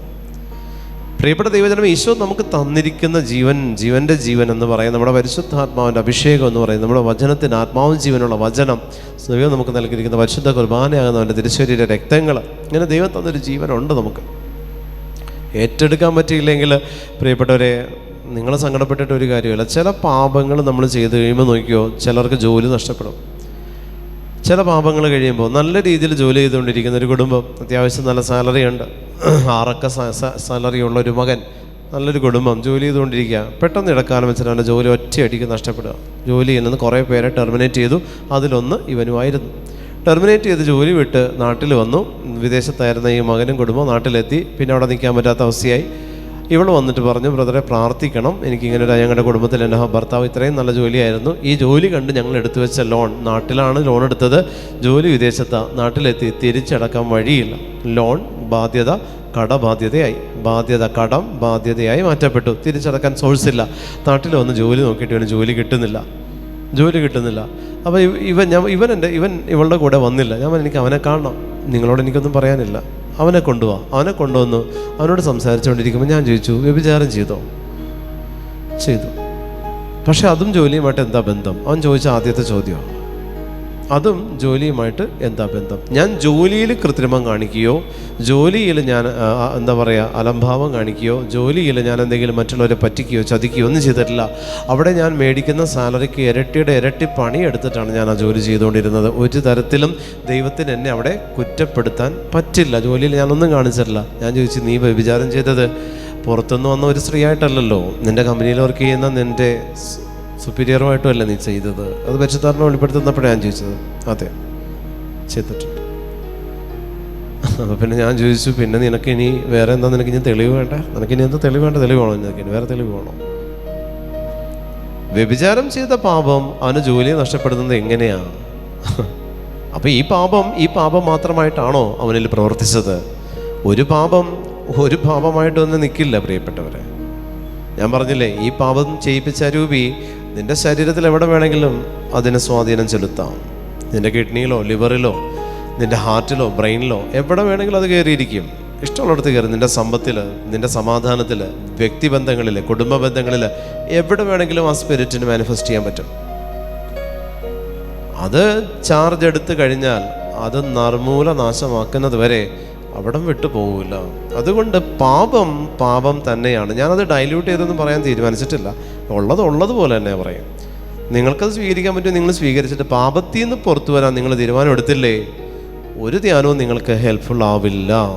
എവിടെ പോയി ധ്യാനം കൂടിയാലും നിങ്ങൾക്കതുകൊണ്ട് ഒരു മെച്ചം ഉണ്ടാവാനും പോണില്ല. പാപത്തെ വിട്ട് ജീവിച്ചാൽ അത് തന്നെയാണ് നിങ്ങൾ അറ്റൻഡ് ചെയ്യുന്ന ഏറ്റവും നല്ല ധ്യാനം. അത് തന്നെയാണ് ഏറ്റവും നല്ല ധ്യാനം. പരിശുദ്ധ കുർബാനയാണ് ആ ധ്യാനത്തിലേക്ക് ഒരുക്കുന്ന വിശുദ്ധ കുമ്പസാരമാണ് അതിൻ്റെ ഒരുക്ക ധ്യാനം എന്ന് പറയുന്നത്. ഇത് കറക്റ്റാണോ? ധ്യാന കേന്ദ്രങ്ങളുടെ ആളിൻ്റെ എണ്ണം കുറയുള്ളൂ, വിജാതിയരുടെ എണ്ണം കൂടണം, ക്രിസ്ത്യാനികളുടെ എണ്ണം കുറയണം ധ്യാനകേന്ദ്രങ്ങളിൽ. അതാണ് യേശുവിൻ്റെ ഇഷ്ടം. പ്രിയപ്പെട്ട ദൈവജനമേ, ഇങ്ങനെ നിങ്ങൾ ചെയ്ത പാപങ്ങളിൽ ഈ ഒരു തലമുറയുടെ വിഹിതമുണ്ടെങ്കിൽ അത് കെട്ടാം. ഞാനിപ്പോൾ ഇത്രയും സമയം ഞാൻ പറഞ്ഞത് 1, 6 പ്രമാണങ്ങളാണ്. അടുത്തത് 4ാമത്തെ കൽപ്പന, മാതാപിതാക്കളെ ബഹുമാനിക്കണം. അമ്മേ ഈശോ മിശിഹായ്ക്ക് സ്തുതിയായിരിക്കട്ടെ, ഇപ്പോഴും സ്തുതിയായി. ഇതല്ല ബഹുമാനം, ഇത് ബഹുമാനമല്ല. മാതാപിതാക്കളെ ബഹുമാനിക്കുന്ന അപ്പനും അമ്മയുടെയും കയ്യിൽ കുറേ സ്വത്തുണ്ട്, എൻ്റെ കയ്യിൽ 10 പൈസയില്ല. അതടിച്ചു മാറ്റിയാൽ അല്ലെങ്കിൽ എനിക്ക് കിട്ടിയാൽ എൻ്റെ മേഖല മെച്ചപ്പെടും. ഇത് ശാപം കിട്ടിയ കാശാണ്. Hallelujah, hallelujah. നിനക്ക് നല്ല തണ്ടും തടിയുണ്ടല്ലോ, പണിയെടുത്ത് തിന്നൂടെ? ഈശോ ചോദിക്കുന്നതാ. പാപം ചെയ്യാൻ നല്ല ആരോഗ്യമുണ്ട്, മറ്റൊരാളെ കൊല്ലാൻ നല്ല ആരോഗ്യമുണ്ട്, കുറ്റം വിധിക്കാനും പഴി പറയാൻ എല്ലാത്തിനും നല്ല ആരോഗ്യമുണ്ട്. എന്തേ ജീവിക്കാൻ മാത്രം അപ്പൻ്റെ അമ്മയുടെ മുതൽ കണ്ടിട്ട് എന്തിനാ നീ ഇവിടെ നാട്ടിലെ എന്താ പറയുക നാട്ടുകാരുടെ പുല്ല് കണ്ടിട്ട് നീ പശുവിനെ വളർത്തേണ്ട ആവശ്യം എന്താ? എൻ്റെ ആവശ്യമില്ല. നിൻ്റെ ജീവിതത്തിൻ്റെ കരപറ്റിക്കേണ്ടത് നിൻ്റെ ഉത്തരവാദിത്വമാണ്. അപ്പനും അമ്മയും നിനക്ക് വേണ്ടി സമ്പാദിച്ചതല്ല, അവർക്ക് ജീവിക്കാൻ വേണ്ടി അവർ സമ്പാദിച്ച് അധ്വാനിച്ച് നേടിയെടുത്തതാണ് അവരുടെ കയ്യിലുള്ള സ്വത്ത്. അത് മക്കൾക്ക് കിട്ടും, അത് അവരുടെ ഇഷ്ടത്തിന് കിട്ടിയാൽ കിട്ടി. ചോദിക്കരുത്. ചോദിക്കുന്നിടത്ത് അവരുടെ ശാപം കൂടെ പോരും. അവരറിഞ്ഞു തരുന്നിടത്ത് അവരുടെ അനുഗ്രഹം കൂടെ പോരും. മാതാപിതാക്കളുടെ സമ്പത്ത് പിടിച്ചു വാങ്ങുന്ന മക്കൾ ഒത്തിരി പേരുണ്ട്, അവകാശം വേണമെന്ന് പറഞ്ഞിട്ട്. ആ മാതാപിതാക്കളുടെ ശാപമാണ് പിടിച്ചു വാങ്ങുന്ന സമ്പത്തിനോടൊപ്പം. ചില മാതാപിതാക്കൾ മക്കൾ കാണിക്കുന്ന സ്നേഹത്തെ പ്രതി അവർ ഇഷ്ടദാനമായിട്ട് കൊടുക്കും. അതിനകത്ത് മാതാപിതാക്കളുടെ അനുഗ്രഹവും എല്ലാം അതിനകത്തുണ്ടാവും. ഇതാണ് വ്യത്യാസം. ഇത് ബഹുമാനക്കുറവല്ലേ പ്രിയപ്പെട്ടവരെ? മാതാപിതാക്കളെ ബഹുമാനിക്കുക എന്ന് പറഞ്ഞാൽ അവരെ ശുശ്രൂഷിക്കുന്നതോ പ്രാഗിക്കൊണ്ട് നമുക്ക് അവരെ ശുശ്രൂഷിക്കാം. നോക്കുമ്പോൾ എന്താ, അപ്പനും അമ്മേൻ്റെ കൂടെ ഉണ്ട്, ഞാനാ നോക്കണേ. പക്ഷെ ഞാൻ എങ്ങനെയാ നോക്കണേ? അതെനിക്ക് മാത്രമേ അറിയുള്ളൂ. ആമേൻ, ഹല്ലേലൂയ. ഞാൻ നോക്കുന്ന രീതി അനുസരിച്ചാണ് അവരെനിക്ക് ദുരിതമാകുന്നതും സന്തോഷമാകുന്നതും. പ്രിയപ്പെട്ട ദൈവജനമേ, ഈശോ നമുക്ക് തന്നിരിക്കുന്ന ഏറ്റവും വലിയ അനുഗ്രഹം എന്താണെന്നറിയോ? മാതാപിതാക്കളാണ്. കാരണം ഇവരിലൂടെ പൂർവിക ശാപം വരുത്തി വെക്കാൻ നമുക്ക് പറ്റും, ഇവരിലൂടെ പൂർവിക ശാപത്തെ ഒഴിവാക്കാൻ നമുക്ക് പറ്റും. ഇവരിലൂടെ പൂർവിക ശാപം വരുത്തി വെക്കാനും പറ്റും, ഇവരിലൂടെ പൂർവിക ശാപത്തെ ഒഴിവാക്കാനും പറ്റും. അപ്പനെ അമ്മ അവരുടെ ആവശ്യങ്ങളിൽ സഹായിക്കാത്ത, ഇതൊക്കെ നിങ്ങൾക്ക് കോമൺ ആയിട്ട് അറിയാം, ഞാൻ പറഞ്ഞു തരേണ്ട ആവശ്യമൊന്നുമില്ല നിങ്ങൾക്ക്. അവർക്ക് മെഡിസിൻ ആവശ്യമുള്ളപ്പോൾ നിങ്ങളെ സഹായിച്ചില്ല, അവർക്ക് സാമ്പത്തിക മേഖല അവരെ ശുശ്രൂഷിച്ചില്ല. ഇതൊക്കെ സാധാരണ മാതാപിതാക്കൾക്കെതിരായിട്ടുള്ള പാപങ്ങളാണ്. ഈശോ മാതാപിതാക്കളെ ബഹുമാനിക്കണം എന്ന് പറഞ്ഞിട്ടൊരു കൽപ്പന മോശ വഴി ഇസ്രായേൽ മക്കൾക്ക് കൊടുക്കാനായിട്ടുള്ള കാരണം എന്താ പ്രിയപ്പെട്ടവരെ? അന്നത്തെ സാഹചര്യവുമായിട്ട് അതിനെ ബന്ധപ്പെടുത്തി പറയുമ്പോൾ ഒരു കാരണമില്ലാതെ അങ്ങനെ പറയുമോ? എന്താണ് മാതാപിതാക്കളിൽ ആ കാലഘട്ടത്തിൽ നോക്കുമ്പോൾ അമ്മയേക്കാൾ കൂടുതൽ സ്ഥാനം, അധികാരം അപ്പനാ. അമ്മ ജോലിക്കാരിയാണ്, അമ്മ വീട്ടിൽ തന്നെയാണ്, അപ്പൻ അധ്വാനിച്ച് അമ്മയെ നോക്കുന്ന കാലഘട്ടമാണ്. ഇന്നിപ്പോൾ നമ്മളെടുത്ത് നോക്കുമ്പോൾ രണ്ടുപേരും ജോലിക്കാരാണ്, ഈക്വലാണ്, ജീവിതത്തിൽ തുല്യത വേണമെന്ന് വാദിക്കുന്ന കാലഘട്ടമാണ്. വിധേയത്വത്തെക്കാൾ കൂടുതൽ തുല്യതയ്ക്ക് പ്രാധാന്യം കൊടുക്കുന്ന കാലഘട്ടമാണ് ഈ കാലഘട്ടം. അതുകൊണ്ട് തന്നെ ഇവിടെ മക്കൾ ബന്ധത്തെക്കാൾ ഉപരി ഇവിടെ വീട്ടിൽ വരുമ്പോൾ കഞ്ഞിയും കറിയും ഉണ്ടാക്കിയിട്ടിരിക്കുന്ന ഒരെണ്ണം, അല്ലെങ്കിൽ വിദേശത്ത് മക്കൾ പഠിക്കാൻ പോയി അവിടെ ഏതെങ്കിലും ഒന്നിനെ കെട്ടി പിള്ളേരെ ഉണ്ടാക്കി തന്തനെയും തള്ളനെ ഇവിടെ നിന്ന് വിളിച്ചുകൊണ്ട് പോയിട്ട് പിള്ളേരെ നോക്കുന്ന മാതാപിതാക്കൾ. ഇന്ന് മാതാപിതാക്കൾക്ക് ഡ്യൂട്ടി ഇതൊക്കെയാണ്, ഈ ജനറേഷൻ്റെ ഡ്യൂട്ടിയാണ്. ഈ ജനറേഷൻ മാതാപിതാക്കൾക്ക് ഒരു എൻ്റർടൈൻമെൻറ്റുള്ള വക ഒപ്പിച്ചു കൊടുക്കും. വിദേശത്ത് പോയി പഠിച്ച് അവിടെ നല്ല ജോലി സമ്പാദിച്ച് അവിടെ നിന്ന് തന്നെ ഒരെണ്ണത്തിനെയും കെട്ടി അവിടെ നിന്ന് തന്നെ പിള്ളേരെ ഉണ്ടാക്കി മാതാപിതാക്കൾ ഇവിടെ നിന്ന് പാക്ക് ചെയ്തിട്ട് അവിടെ കൊണ്ടിട്ട് മക്കളെ നോക്കുന്ന മാതാപിതാക്കളുടെ റാങ്ക് എവിടെ എത്തി? ആയമാരെന്ന് പറയുന്ന അവസ്ഥയിലേക്ക് എത്തി. ഇത് ബഹുമാനമല്ല, അപ്പനെ അമ്മയും കണ്ടിരിക്കാനുള്ള ഇഷ്ടം കൊണ്ട് അപ്പനെ അമ്മയെ വിളിക്കുന്നതൊന്നുമല്ല. ഞാൻ പല സ്ഥലത്തും പോകുമ്പോൾ, പല സ്ഥലങ്ങളിലും ചെല്ലുമ്പോൾ ഇതുപോലെ മാതാപിതാക്കൾ ഒരു ട്രോഫിയും കൊണ്ട് ഇങ്ങനെ വരും. ഈ ട്രോഫി എപ്പോഴും ഇവിടെ ഇരിപ്പുണ്ടോ നെഞ്ചത്ത്? ഈ ട്രോഫിയും കൊണ്ട് വരും. ഞാൻ എപ്പോൾ പ്രസവിച്ചമ്മേ? ഇത്രയും ചെറിയ കുഞ്ഞാണല്ലോ, ഞാൻ അറിഞ്ഞുകൊണ്ട് തന്നെ ചോദിക്കണേ, ഇത് എപ്പോൾ പ്രസവിച്ചു? ഈ പ്രായത്തിലോ? ഓ ഇങ്ങനെ അല്ല, മോളുടെ കുട്ടിയാ ബ്രദറെ. ഞാൻ അപ്പോൾ അമ്മയെ കൊണ്ടുവന്ന് കുട്ടിയെ നോക്കാനാണല്ലേ? ഞാൻ പച്ചക്ക് തന്നെ ചോദിക്കുക, നാട്ടിൽ വേറെ പരിപാടിയൊന്നുമില്ല അമ്മയ്ക്ക്, പ്രാർത്ഥനയും കുടുംബമൊന്നുമില്ലേ? ഇതിന് കുട്ടി ഉണ്ടാകുമ്പോൾ അതിനെ നോക്കുമോ അമ്മ എന്ന് ചോദിച്ചു. ഇതിന് കുട്ടി ഉണ്ടാകുമ്പോൾ അതിനെ അമ്മ നോക്കിക്കൊണ്ടിരിക്കുമോ? ഇതാണോ അമ്മയ്ക്ക് ഈശോ തന്ന ഉത്തരവാദിത്വം? അവർ പെറ്റിട്ടുണ്ടെങ്കിൽ അവർ വളർത്തണം. ഇതിനെ പുന്നാരിപ്പിക്കാനും അനുഗ്രഹം കൊടുക്കാനും ഒരു ഉമ്മ കൊടുത്തതിനൊന്നും തലോടാനും അതിനപ്പുറത്തേക്ക് ഇതിനെ നോക്കുന്ന ആയമാരല്ല മാതാപിതാക്കൾ. അങ്ങനെയാണെങ്കിൽ നിങ്ങൾ കാശ് കൊടുത്ത് ആളെ വെക്കണം. പ്രിയപ്പെട്ട ദൈവജനമേ, ഇത് മാതാപിതാക്കളോടുള്ള അനാദരവാണ്. ഈ കാലഘട്ടത്തിലെ മക്കൾ കാണിക്കുന്ന അനാദരവാണ്. ബിസിനസ്സാണ്, സ്നേഹമല്ല. ബിസിനസ് ചെയ്യാം മക്കൾ. മാതാപിതാക്കളെ വെച്ച് ചെയ്യുന്ന ഏറ്റവും നല്ല ബിസിനസ്സാണ്. അവർക്ക് ഈസി ആയിട്ട് ജോലിക്ക് പോകാം, വീട്ടിൽ വൈകിട്ട് വരുമ്പോൾ ഫുഡ് റെഡിയാണ്, മക്കൾ നല്ല സേഫായിട്ടുള്ളൊരു സോണിൽ മക്കൾ നിൽക്കുകയാണ്. ഈ മക്കൾ നോക്കിക്കോ, വലുതായി വരുമ്പോൾ ഈ മക്കൾക്ക് തന്തനെയും തള്ളനെയും കണ്ടുകൂടാം. ഈ മക്കൾ അവരവരുടെ വഴിക്ക് പോവുക, അവരവരുടെ വഴിക്ക് മക്കൾ പോവുക. സ്റ്റേറ്റ്സിൽ നിന്നൊരു ഫാമിലി വിളിച്ചിട്ട് പറഞ്ഞാണ്, എൻ്റെ മകളുടെ കല്യാണമാണ് ബ്രദർ, എനിക്ക് വേണ്ടി പ്രാർത്ഥിക്കണമെന്ന് പറഞ്ഞ് ഈ അമ്മ ഫോണിൽ കൂടെ പൊട്ടിക്കരയുക. ഞാൻ ചോദിച്ചു, കല്യാണമല്ലേ, നല്ല കാര്യമല്ലേ, എന്നെന്താണ് പ്രാർത്ഥിക്കണമെന്ന് പറഞ്ഞിട്ട് അമ്മ കരയണേ എന്തിനാണെന്ന് വെച്ചപ്പോൾ അവൾ കെട്ടുന്നൊരു നീഗ്രോയാണ്. അവനെ കണ്ടിട്ട് എനിക്ക് എന്ന് പറഞ്ഞിട്ട് ഈ അമ്മ വീണ്ടും നിന്ന് കരയുക. അവൻ വേറെ കല്യാണം കഴിഞ്ഞ് അവന് 3-4 മക്കളൊക്കെ ഉണ്ട്, അവളെ ഉപേക്ഷിച്ച പയ്യനാണ്. ഇവൾക്ക് അവനെ മതി. അപ്പോൾ ഞാൻ ചോദിച്ചു, അമ്മ ഈ മകളെ വളർത്തിയത് എങ്ങനെയാണ്? ഞാൻ നല്ല പ്രായത്തിൽ സ്റ്റേറ്റ്സിലേക്ക് വന്നതാണ്. ആയിക്കോട്ടെ. മക്കളെ ഉണ്ടായതിന് ശേഷമോ നാട്ടിൽ വിട്ട് എൻ്റെ അപ്പനും അമ്മയാണ് മക്കളെ നോക്കിയത്. എന്നിട്ട് അവരുടെ ഒരുവിധം മെച്ചുവേർഡായപ്പോൾ ഞാൻ അവളെ തിരിച്ച് സ്റ്റേറ്റ്സിലേക്ക് കൊണ്ടുവന്നു. ആ മക്കൾ പിന്നെ ഇങ്ങനെ കാണിച്ചില്ല, പിന്നെ എങ്ങനെ കാണിക്കണ്ടേ? പ്രിയപ്പെട്ടവരെ, എന്ത് ചെയ്യുമ്പോഴും നമ്മുടെ ഒരു വിഹിതം അതിൻ്റെ അകത്തുണ്ട്. നമ്മുടെ ഒരു വിഹിതമുണ്ട്. വ്യക്തിത്വം ഒരു ഫോർമേഷൻ നമുക്കുണ്ട്. ഭവനത്തിൽ നിന്ന് കിട്ടുന്നൊരു ഫോർമേഷൻ ക്ലാസ്സാണ്. അതിലെ 2 അധ്യാപകരാണ് മാതാപിതാക്കൾ. ഇത് നിങ്ങൾ യേശുവിൻ്റെ നാമത്തെ പ്രതി മക്കൾക്ക് കൊടുക്കുകയാണെങ്കിൽ, ആ ഒരു നല്ല ഫോർമേഷൻ കൊടുക്കുകയാണെങ്കിൽ ഈ മക്കൾ നിങ്ങൾക്ക് അനുഗ്രഹമായിരിക്കും. അതാത് സമയം മക്കളുടെ ആവശ്യങ്ങളെല്ലാം നിറവേറ്റുന്ന മാതാപിതാക്കൾ നല്ല പാരൻറ്റിങ് അല്ല അവർ മക്കൾക്ക് കൊടുക്കുന്നത്. മക്കൾ ചോദിക്കുന്ന ഒന്നും കൊടുക്കരുത്. കഷ്ടപ്പെട്ട് നേടാൻ അവരെ കുഞ്ഞുനാളിലെ പഠിപ്പിച്ച മാതാപിതാക്കൾ ആ മക്കളെ സ്നേഹിക്കും, ജീവിക്കാൻ പഠിപ്പിക്കും. പണ്ട് കാലങ്ങളിൽ കല്യാണം നോക്കുമ്പോൾ കല്യാണം കഴിക്കാൻ വരുന്ന ചെക്കൻ്റെ ക്വാളിറ്റി, യോഗ്യത നോക്കുന്നത് എന്താ? യോഗ്യത നോക്കുമ്പോൾ പറയും, ചെക്കൻ 10ാം ക്ലാസ്സും ഗുസ്തിയുമാണ്. ഹല്ലേലൂയ. ആ 10ാം ക്ലാസ്സും ഗുസ്തിയും മതി. ഇന്നത്തെ പിള്ളേർക്ക് 10ാം ക്ലാസ്സിന് പകരം PG ഉണ്ട്, പക്ഷേ ഗുസ്തി അറിയില്ല. അതുകൊണ്ടെന്താ? ജീവിതത്തെ ഫേസ് ചെയ്യാൻ പറ്റുന്നില്ല. പണ്ട് 10ാം ക്ലാസ്സും ഗുസ്തി ഉണ്ടായപ്പോൾ ഗുസ്തി അറിയാവുന്നത് കൊണ്ട് ജീവിതം എങ്ങനെ പോയാലും അതിനെ വട്ടം പിടിച്ച് തിരിച്ചു കൊണ്ടുവന്ന് ഗുസ്തി കാണിച്ച് വിജയിക്കും. അതാണ് 10ാം ക്ലാസ്സും ഗുസ്തി. ആ ഗുസ്തി അറിയണം. ഇന്നും ഗുസ്തി അറിയില്ല. 10ാം ക്ലാസ്സിന് പകരം PGയും ഡബിൾ ഡോക്ടറേറ്റും എല്ലാം ഉണ്ട് അവരുടെ കയ്യിൽ. പക്ഷേ ഗുസ്തി അറിയാത്തതുകൊണ്ട് ജീവിതത്തിൽ തോറ്റുപോവുക മക്കൾ. ജീവിതത്തിൽ മക്കൾ തോറ്റ് കിടക്കുക. 10ാം ക്ലാസ്സും ഗുസ്തിയാണ് ബെസ്റ്റ്. പ്രിയപ്പെട്ടവരെ, ആ 10ാം ക്ലാസ് വെച്ചുകൊണ്ട് ഗുസ്തി പിടിച്ച് അവർ ജീവിതത്തിൽ വിജയിച്ച് കാണിച്ചു കൊടുത്തു. അവരവരുടെ മക്കളെ പെറ്റു വളർത്തി ജീവിതം എന്താണെന്ന് പഠിപ്പിച്ച് കാണിച്ചു കൊടുത്ത് മക്കളെ നല്ല നിലയിലെത്തിച്ച് ഈ ഗുസ്തി പിടിച്ച് പഠിച്ച മാതാപിതാക്കൾ ഇന്ന് ഗുസ്തിയില്ല. 10ാം ക്ലാസ്സേ ഉള്ളൂ. 10ാം ക്ലാസ് അല്ല, അതിൽ കൂടുതലുണ്ട്. ഗുസ്തി ഇല്ലാത്തത് കൊണ്ട് എന്താ? ജീവിക്കാനറിയില്ല. ഡിഗ്രി സർട്ടിഫിക്കറ്റ് കയ്യിലുണ്ട്. ഇന്നത്തെ കാലഘട്ടം വെറും പിണ്ണാക്കുകളാണ് നമ്മുടെ മക്കൾ. വെറും ബിസ്ക്കറ്റുകളാണ്.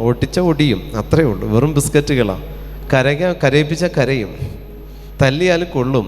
ഇങ്ങനത്തെ ഒരു വെറും ബിസ്ക്കറ്റുകളാണ് നമ്മുടെ മക്കൾ. അവർക്ക് സെക്സ് ചെയ്യണമെങ്കിൽ സെക്സ് ചെയ്യും. പിടിച്ചു നിൽക്കാൻ അവർക്ക് പറ്റില്ല. അവർക്ക് ആരോടെങ്കിലും തിന്മ ചെയ്യണം അവർ ചെയ്യും. അവർക്ക് ഡ്രഗ്സ് എടുക്കണമെങ്കിൽ എടുക്കും. ബിസ്ക്കറ്റുകളാണ്, വെറും ബിസ്ക്കറ്റുകളാണ്. ഒരു ഗുണമില്ലാതെ ഇങ്ങനെ ഒരു ഓളത്തിനൊത്ത് പോകുന്ന വെറും ബിസ്ക്കറ്റുകളാണ് നമ്മുടെ ഈ ജനറേഷനിലെ മക്കൾ. പഴയ തലമുറ എത്ര അനുഗ്രഹിക്കപ്പെട്ടതാ. ഗുസ്തി അറിയാമായിരുന്നവർക്ക്. ഹല്ലേലൂയ. അതിലും മണ്ണിനോടും മരത്തോടും മലയോടും ഒക്കെ കഷ്ടപ്പെട്ട് നേടിയെടുത്ത് അധ്വാനിച്ചുണ്ടാക്കിയത് കൊണ്ട് അവരുടെ ഭക്ഷണത്തിനൊരു രുചിയുണ്ട്. അവരുടെ ദേഹത്ത് തൊട്ടാൽ നമുക്കൊന്ന് കാരിരുമ്പി പിടിക്കുന്ന ഒരു ആരോഗ്യമുണ്ട്. പ്രിയപ്പെട്ടവരെ, ഇന്ന് ഈ കാലഘട്ടത്തിൽ ഇത് കംപ്ലീറ്റ് മാറി. മാതാപിതാക്കളെ മക്കൾ ബഹുമാനിക്കുന്ന തലത്തിൽ നിന്ന് മാതാപിതാക്കളെ ഏത് മികച്ച വൃദ്ധസദനത്തിലെത്തിക്കണം എന്നുള്ളതിനെക്കുറിച്ച് ഡിസ്കസ് ചെയ്യുന്നതാണ്. ഒരു കുടുംബത്തിൽ നിന്ന് 2 ചേട്ടനും അനിയനും കൂടി എന്നെ വിളിച്ചിരിക്കുക. അപ്പനും അമ്മയെ ആക്കണം. നല്ല രീതിയിൽ നല്ല 5 സ്റ്റാർ ക്വാളിറ്റി തന്നെ ഫെസിലിറ്റി തന്നെ കിട്ടണം ബ്രദറിന് പരിചയമുള്ള ഏതെങ്കിലും വൃദ്ധസദനമുണ്ട്? എന്നുവെച്ചാൽ ആർക്കാണ്? ഏതാണ് അനാഥരായിട്ടുള്ള മാതാപിതാക്കൾ ഇങ്ങോട്ട് തന്നേക്കുന്നവർ? അല്ല, എൻ്റെ അപ്പനും അമ്മയും അനാഥരല്ല. നീ ചത്തിട്ടില്ലല്ലോ, പിന്നെന്താ അവരെങ്ങനെ അനാഥരായി? അവരെ മക്കളാണ് സാധാരണ അനാഥരാകുന്നത്. പണ്ട് കാലങ്ങളിൽ മാതാപിതാക്കളുടെ മരണശേഷം മക്കൾ അനാഥരാകുമായിരുന്നു. ഇപ്പം മാതാപിതാക്കൾ അനാഥരാകുന്ന കാലഘട്ടമാണ്. മക്കൾ മരിച്ചിട്ടല്ല, മക്കൾക്ക് നോക്കാൻ കഴിയാത്തതിൻ്റെ ഓർത്ത് മാതാപിതാക്കൾ അനാഥശാലകളിലേക്ക് പോകുന്ന കാലഘട്ടമാണ്. പണ്ട് മക്കളെ അനാഥരായിട്ട് അനാഥശാലകളിലാക്കുമെങ്കിൽ ഇന്ന് നേരെ തിരിച്ചാണ്. അപ്പോൾ ഞാൻ ഇവനോട് ചോദിച്ചു, നിൻ്റെ അപ്പനും അമ്മയും നിനക്കത് അനിയനില്ല, ചേട്ടനോ? ഇല്ല. അതുകൊണ്ട് ബ്രദറെ, ഞങ്ങൾ 2 പേരും കൂടെ ഇപ്പോൾ വിളിക്കണം, ഞങ്ങളതേ കോൺഫറൻസ് കോളിലാണ്. ആയിക്കോട്ടെ. ഞാൻ ചോദിച്ചു, നിനക്കെന്താ അപ്പനും അമ്മയെ നോക്കാനായിട്ട് എന്താ? ജോലിയുടെ തിരക്കാണ്. വൈഫാണെങ്കിൽ അവളും ഇങ്ങനെയാണ്, മകൾ ഇങ്ങനെയാണ്, മകൻ ഇങ്ങനെയാണ്. ഇതെല്ലാം കൂടി കഴിഞ്ഞിട്ട് അമ്മയ്ക്കാണ് എപ്പോഴും രോഗങ്ങളാണ്. നല്ല ഫെസിലിറ്റി കൊടുക്കാം, നല്ല പൈസ, എത്ര പൈസ വേണേലും കൊടുക്കാം. എത്ര പൈസ വേണമെങ്കിലും കൊടുക്കാം, നല്ല സ്ഥലത്താക്കണം. ബ്രദറിനാകുമ്പോൾ ഒരുപാട് സ്ഥലത്ത് ഇങ്ങനെ ക്ലാസ്സൊക്കെ എടുക്കാൻ പോകണമല്ലേ, ഒരുപാട് പേരെ പരിചയം ഉണ്ടാവുമല്ലോ, നമ്മുടെ സഭയുടെ കീഴിലുള്ളത് ഏതെങ്കിലും. മറുപടി ഞാൻ അവിടെ കൊടുത്തു, അത് ഞാൻ ഇവിടെ പറയുന്നില്ല. അത് പോലെ മികച്ച മറുപടി കൊടുത്തതുകൊണ്ട് ആ മാതാപിതാക്കളെ ഇന്ന് അവർ നോക്കുന്നുണ്ട്. അവിടെ ഒരു മയവും ഇല്ല, അവിടെ ബ്രദറല്ല സംസാരിക്കണത്, അവിടെ നല്ല മറുപടിയാണ് കിട്ടേണ്ട പോലെ അതിൻ്റെ റൂട്ട് അനുസരിച്ച് തന്നെ പ്രാക്കും ശാപവും എല്ലാം മിക്സ് ചെയ്താണ് പറഞ്ഞപ്പോൾ മാതാപിതാക്കൾ ഇപ്പോൾ അവൻ്റെ കൂടെയുണ്ട്. Hallelujah, hallelujah. മാതാപിതാക്കളെ ബഹുമാനിക്കണം എന്ന് പറഞ്ഞാൽ അവരെ അവർക്ക് നല്ല ഒരു സ്ഥലം ഒരുക്കി കൊടുക്കുക എന്നുള്ളതല്ല. അതിനർത്ഥം മാതാപിതാക്കളെ ബഹുമാനിക്കുന്നിടത്ത് നീ സ്വീകരിക്കുന്ന അഭിഷേകമുണ്ട്. 3 കൽപ്പനകളിൽ നിന്ന് മൂന്ന് കൽപ്പനകൾ നമ്മൾ കണ്ടു. 3 കൽപ്പനകളിൽ ദൈവത്തെ ബഹുമാനിക്കണം, ദൈവത്തെ ആരാധിക്കണം, അവൻ്റെ നാമം വിശുദ്ധമായിട്ട്, അവൻ്റെ ദിവസം പരിശുദ്ധമായിട്ട്. പിന്നെ 3 കഴിഞ്ഞ് ഏറ്റവും അടുത്ത കൽപ്പന ദൈവം കഴിഞ്ഞ് തൊട്ടടുത്ത നിൽക്കുന്നത്, അത് മാതാപിതാക്കളാണ്. ഇത് കഴിഞ്ഞ് വരുന്ന കൽപ്പന 5 വരുമ്പോൾ കൊല്ലരുത്. അതായത് 3 കഴിഞ്ഞാൽ പിന്നെ ദൈവം, കഴിഞ്ഞാൽ പിന്നെ മാതാപിതാക്കൾ. ഇതാണ് കൽപ്പനയുടെ ആ ഒരു ചാർട്ട് ചെയ്ത് വെച്ചിരിക്കുന്നത് കർത്താവ്. മാതാപിതാക്കൾ സ്വർഗത്തിൽ ദൈവമാണെങ്കിൽ ഭൂമിയിലെ മാതാപിതാക്കൾ. ഹല്ലേലൂയ, ഹല്ലേലൂയ, ഹല്ലേലൂയ. അപ്പോൾ ഈ മാതാപിതാക്കളെ ബഹുമാനിക്കണം, എന്ത് ചെയ്യരുത്? കൊല്ലരുത്. അതാണ് 5ാമത്തേത്. മാതാപിതാക്കളെ ബഹുമാനിക്കണം, കൊല്ലരുത്. 4 കഴിഞ്ഞ് 5ലേക്ക് വരുമ്പോൾ കൊല്ലരുത്. മാതാപിതാക്കളെ ബഹുമാനിക്കണം, കൊല്ലരുത്. ഓക്കെ, കൊല്ലരുത്. കൊന്നാൽ എന്ത് പറ്റും? നീ പിന്നീട് ചെയ്യുന്നതാണ് വ്യഭിചാരം ചെയ്യും. അപ്പോൾ 6ാമത്തെ കൽപ്പന വന്നപ്പോൾ മാതാപിതാക്കളെ നീ വാക്കുകൊണ്ടോ നോക്കുകൊണ്ടോ പ്രവൃത്തി കൊണ്ടോ കൊന്നിട്ടുണ്ടോ, 6ാമത്തെ കൽപ്പന നീ ചെയ്യും, ലംഘിക്കും. അതായത് നീ വ്യഭിചാരം ചെയ്യും. വ്യഭിചാരം ചെയ്തു കഴിഞ്ഞാൽ പിന്നെ നിനക്ക് നിലനിൽക്കാൻ വേണ്ടി പിന്നെ നീ എന്ത് ചെയ്യും? 7ാമത്തെ എന്താ? 7ാമത്തെ കൽപ്പന ഏതാ? കേട്ടില്ല. 7ാമത്തെ കൽപ്പന എന്താ?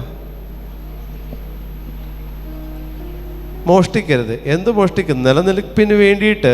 ഇത് കഴിഞ്ഞതിന് ശേഷം 7ാമത്തേതിലേക്ക് നമ്മൾ വരുമ്പോൾ മോഷണം തുടങ്ങാം. കാരണം വ്യഭിചാരം കഴിഞ്ഞാൽ പിന്നെ അതിൻ്റെ അടുത്ത സ്റ്റേജാണ് മോഷണത്തിലേക്ക് പോകും. നമുക്കില്ലാത്ത കീർത്തികളും നമുക്കില്ലാത്ത സാധനങ്ങളും നമുക്കില്ലാത്ത അവസ്ഥകളെല്ലാം നമ്മൾ കണക്ട് ചെയ്യാൻ നോക്കും. കാരണം വ്യഭിചാരത്തെ മറച്ചു പിടിക്കാൻ സൽപ്പേരുകളെ മോഷ്ടിച്ചെടുത്തതിന് ശേഷം പിന്നെ 8ലേക്ക് പോകുമ്പോഴോ നമ്മൾക്ക് നിലനിൽക്കാൻ വേണ്ടി പിന്നെ നമ്മൾ ന്യായീകരിക്കാൻ തുടങ്ങും. നമുക്ക് നിലനിൽക്കാൻ വേണ്ടി നമ്മൾ പിന്നെ ന്യായീകരണം ആരംഭിക്കും. കള്ളസാക്ഷ്യം തുടങ്ങി നിൽക്കാതാവുമ്പോൾ പിന്നെ അടുത്തത് എന്താ? ഈ വ്യഭിചാരം എവിടെ ചെയ്തോ അതിനെയും കൊണ്ടിങ്ങോട്ട് പോരും. Hallelujah, hallelujah. അതാണ് 9ാമത്തെ കൽപ്പന. അതിനെയും കൊണ്ടുപോകുന്നു കഴിഞ്ഞാൽ പിന്നെ നിലനിൽക്കാൻ പറ്റാതാവുമ്പോൾ വീട്ടിൽ നിന്ന് ഇറക്കി വിടുന്നൊരു തലം വരുമ്പോൾ പിന്നെ അടുത്തത് എന്താ? അന്യൻ്റെ വസ്തുക്കൾ, അതായത് കെട്ടിപ്പോകുന്നതിനെ കൊണ്ട് അതിൻ്റെ ചിലവിൽ നമ്മൾ ജീവിക്കും. കൽപ്പനകൾ കിടക്കുന്ന ഈ ഒരു രീതിയിലാണ് കിടക്കുന്നത്. കൽപ്പന വെറുതെ സ്ഥാപിച്ചിട്ടിരിക്കുന്നതല്ല. ആ ഓരോ 1ാം പ്രമാണം തൊട്ട് നീ ലംഘിച്ചാൽ, നിൻ്റെ ദൈവമായ കർത്താവ് ഞാനാകുന്നു, ഞാനല്ലാതെ മറ്റൊരു ദൈവം നിനക്കുണ്ടാകരുത്. ഉണ്ടായാൽ അതിന് താഴെ വരുന്ന പ്രമാണം നീ തൊട്ടടുത്ത് തന്നെ ലംഘിക്കുകയാണ്. കർത്താവിൻ്റെ നാമം വൃഥാ പ്രയോഗിക്കുകയാണ്. ഇങ്ങനൊരു ദൈവത്തോട് പ്രാർത്ഥിച്ചിട്ട് കാര്യമൊന്നുമില്ല എന്നുള്ള അവസ്ഥയിലേക്ക് വരും. അങ്ങനെ ഒരു അവസ്ഥയിലേക്ക് വന്നാൽ പിന്നെ 3ാമത്തെ കൽപ്പന നീ ലംഘിച്ചോളും. പള്ളിയിൽ പോയിട്ടൊന്നൊരു കാര്യമില്ല. നീ ഞായറാഴ്ച പള്ളിയിൽ പോകണം എന്തിനാ? അപ്പോൾ കർത്താവിൻ്റെ ദിവസം പരിശുദ്ധമായിട്ട് ആചരിക്കണോ? വേണ്ട, അതിൻ്റെ ആവശ്യമില്ല. അങ്ങനെ ആചരിക്കാതെ വരുമ്പോൾ പിന്നെ തോന്നുന്ന വെറുപ്പ് ആരോടാ? മാതാപിതാക്കളോ. കാരണം അവരാണ് പ്രാർത്ഥിക്കാൻ പഠിപ്പിച്ചത്. ഇത് കൽപ്പനകൾ ഇങ്ങനെ കണക്റ്റഡാണ്. നിങ്ങളൊരു എന്താ പറയുക, പടക്കത്തിന് തീ കൊടുക്കുന്ന പോലെ പൊട്ടിക്കോളും. 1ാം പ്രമാണം ഒന്ന് ലംഘിച്ച് തുടങ്ങിയാൽ മതി, 10ലെത്താൻ അധികം ദൂരമൊന്നും വേണ്ട പ്രിയപ്പെട്ടവരെ, എത്തിച്ചോ. 1ാം പ്രമാണം ലംഘിച്ചാൽ മാത്രം മതി. നിങ്ങൾ അത്രയും നിങ്ങളുടെ ഭാഗത്ത് ആ ഒരു കോൺട്രിബ്യൂഷൻ കൊടുത്താൽ മതി വിശ്വാസത്തിന്. ബാക്കി അവൻ ചെയ്തോളൂ. ബാക്കി 10 വരെ എത്തിക്കാൻ നിസ്സാര സമയത്തിനുള്ളിൽ അവൻ 10ലേക്ക് എത്തിച്ചോളും. ഹല്ലേലൂയ. അഭിഷേകത്തോടെ വലതുകരം ഉയർത്തി ഒന്ന് പറഞ്ഞേ ഹല്ലേലൂയ, ഹല്ലേലൂയ, ഹല്ലേലൂയ, ഹല്ലേലൂയ. ആരെങ്കിലും എനിക്ക് വേണ്ടിയോ സുവിശേഷത്തിന് വേണ്ടിയോ സ്വന്തം ജീവൻ നഷ്ടപ്പെടുത്തിയാൽ അവൻ അതിനെ രക്ഷിക്കും. ഒരുവൻ ലോകം മുഴുവൻ നേടിയാലും തൻ്റെ ആത്മാവിനെ നഷ്ടപ്പെടുത്തിയാൽ അതുകൊണ്ട് അവന് എന്ത് പ്രയോജനം? മനുഷ്യൻ സ്വന്തം ആത്മാവിന് പകരമായിട്ട് എന്ത് കൊടുക്കും? 5ാമത്തെ കൽപ്പനയിലേക്ക് വരുമ്പോൾ കൊലപാതകമാണ്. സ്വന്തം ആത്മാവിന് പകരമായിട്ട് എന്ത് കൊടുക്കും? കൊല്ലുക എന്ന് പറഞ്ഞാൽ നേരിട്ട് കുത്തി കൊല്ലുന്നത് മാത്രമല്ല, വാക്കുകൊണ്ടും നോക്കുകൊണ്ടും പ്രവൃത്തി കൊണ്ടും ഒക്കെ നമുക്ക് കൊല്ലാൻ പറ്റും. മറ്റൊരാളോട് എനിക്ക് തോന്നുന്ന വെറുപ്പ് ഞാൻ സൂക്ഷിക്കുന്ന ആ വെറുപ്പിനെയാണ് വേറൊരാൾക്ക് വേണ്ടി ഞാൻ കൊണ്ടു നടക്കുന്ന മാലിന്യം എന്ന് പറയുന്നത്. കൊലപാതകത്തിന് കാരണം വെറുപ്പാണ്. വെറുപ്പില്ലെങ്കിൽ കൊലപാതകമില്ല, അല്ലെങ്കിൽ വല്ല വാടക കൊലയാളി ആയിരിക്കണം. അപ്പോൾ വെറുപ്പിന് കാരണം എന്താണ്? വെറുപ്പിന് കാരണം മൂലപാപങ്ങളുടെ ഏതെങ്കിലും ഒരു അവസ്ഥയാണ് വെറുപ്പായിട്ട് വരുന്നതെങ്കിൽ, വെറുപ്പ് ഫോം ചെയ്ത് അഹങ്കാരം കൂടി ഒരാളെ കൊന്നു. അപ്പോൾ ആദ്യം ഉണ്ടായ വികാരം വെറുപ്പാണ്. വെറുപ്പ് കൂടുമ്പോൾ അതിനെ ഞാൻ കീപ്പ് ചെയ്യുന്നത് എൻ്റെ ഉള്ളിലാണ്. വെറുപ്പ് മനസ്സിൽ നിന്ന് മാറ്റിയില്ലെങ്കിൽ, ക്ഷമിക്കാൻ പറ്റാത്ത തലം മനസ്സിലുണ്ടെങ്കിൽ നിങ്ങൾ ഒരു സ്ഥലത്തെത്തില്ല, ഒരു സ്ഥലത്ത് നിങ്ങൾ എത്താൻ പോകുന്നില്ല. കാരണം വെറുപ്പിൻ്റെ പ്രത്യേകത, ഇത് കീപ്പ് ചെയ്യുന്നിടത്തോളം കാലം വേറൊരാൾക്ക് വേണ്ടി നീ ചുമന്നുകൊണ്ട് നടക്കുന്ന മാലിന്യമാണ് വെറുപ്പ്. ഹല്ലേലൂയ. അതെന്തിൻ്റെ അടിസ്ഥാനത്തിലാണെങ്കിൽ, മറ്റൊരാൾക്ക് വേണ്ടി, മറ്റൊരാളെ പ്രതി നീ ഹൃദയത്തിലും മനസ്സിലും ശരീരത്തിലും സൂക്ഷിക്കുന്ന മാലിന്യത്തിൻ്റെ പേരാണ് വെറുപ്പ്. അത് നീ ചുമന്നുകൊണ്ട് നടക്കുക. മറ്റൊരാൾക്ക് വേണ്ടി നിൻ്റെ മനസ്സിൽ വെറുപ്പ് ചുമന്നുകൊണ്ട് നടക്കുക. അവൻ അവിടെ അറിയുന്ന പോലുമില്ല, അത് എൻജോയ് ചെയ്യും. ഈ വെറുപ്പ് ഇവിടെ ഇരുന്ന് ചീഞ്ഞ് നാറി ക്യാൻസറാക്കി രോഗിയാക്കി കുഴിക്കൊണ്ട് വെക്കുന്നത് വരെ ഇതിങ്ങനെ തന്നെ നടക്കും. അതുകൊണ്ട് കൊലപാതകം ഫോം ചെയ്യുകയാണെങ്കിൽ, കൊലപാതകം നടക്കണമെങ്കിൽ വെറുപ്പിൻ്റെ കോൺട്രിബ്യൂഷൻ അത്യന്താപേക്ഷിതമാണ്. അപ്പോൾ കൊലപാതകം എന്ന് പറയുന്നത് സ്പിരിച്വലി കൊല്ലാം, മെൻ്റലി കൊല്ലാം, ഫിസിക്കലിയും കൊല്ലാം. ഫിസിക്കലി കൊല്ലുന്നത് ഏറ്റവും അവസാനത്തെ സ്റ്റേജ് മാത്രമാണ്. അപ്പം ഞാൻ ആദ്യം അതിനെ എൻ്റെ ഉള്ളിൽ കൊന്നാലേ, എൻ്റെ മനസ്സിൽ ഞാനതിന് പോസ്റ്റ്മോർട്ടം ചെയ്താലേ എനിക്കതിനെ ഫിസിക്കലി കൊല്ലാൻ പറ്റുള്ളൂ. അപ്പോൾ എൻ്റെ ഉള്ളിൽ ഞാൻ രൂപപ്പെടുത്തിയിട്ടിരിക്കുന്ന ഒരു കൊലപാതകത്തിൻ്റെ തലമുണ്ട്. അതിൽ പ്രധാനപ്പെട്ടതാണ് ഭ്രൂണഹത്യ. ഫിസിക്കലി കൊല്ലുന്ന മറ്റൊരു തലമാണ് ഭ്രൂണഹത്യ എന്ന് പറയുന്നത്, അബോർഷൻ എന്ന് പറയുന്ന സ്പിരിറ്റ്. അബോർഷൻ എന്ന് പറയുന്ന അരൂപിയുടെ പ്രത്യേകത, ഒരു കുഞ്ഞ് ഫോം ചെയ്ത് അതിനെ കൊല്ലുന്നത് മാത്രമല്ല അബോർഷൻ, കൊലപാതകം എന്ന് പറയുന്നത്.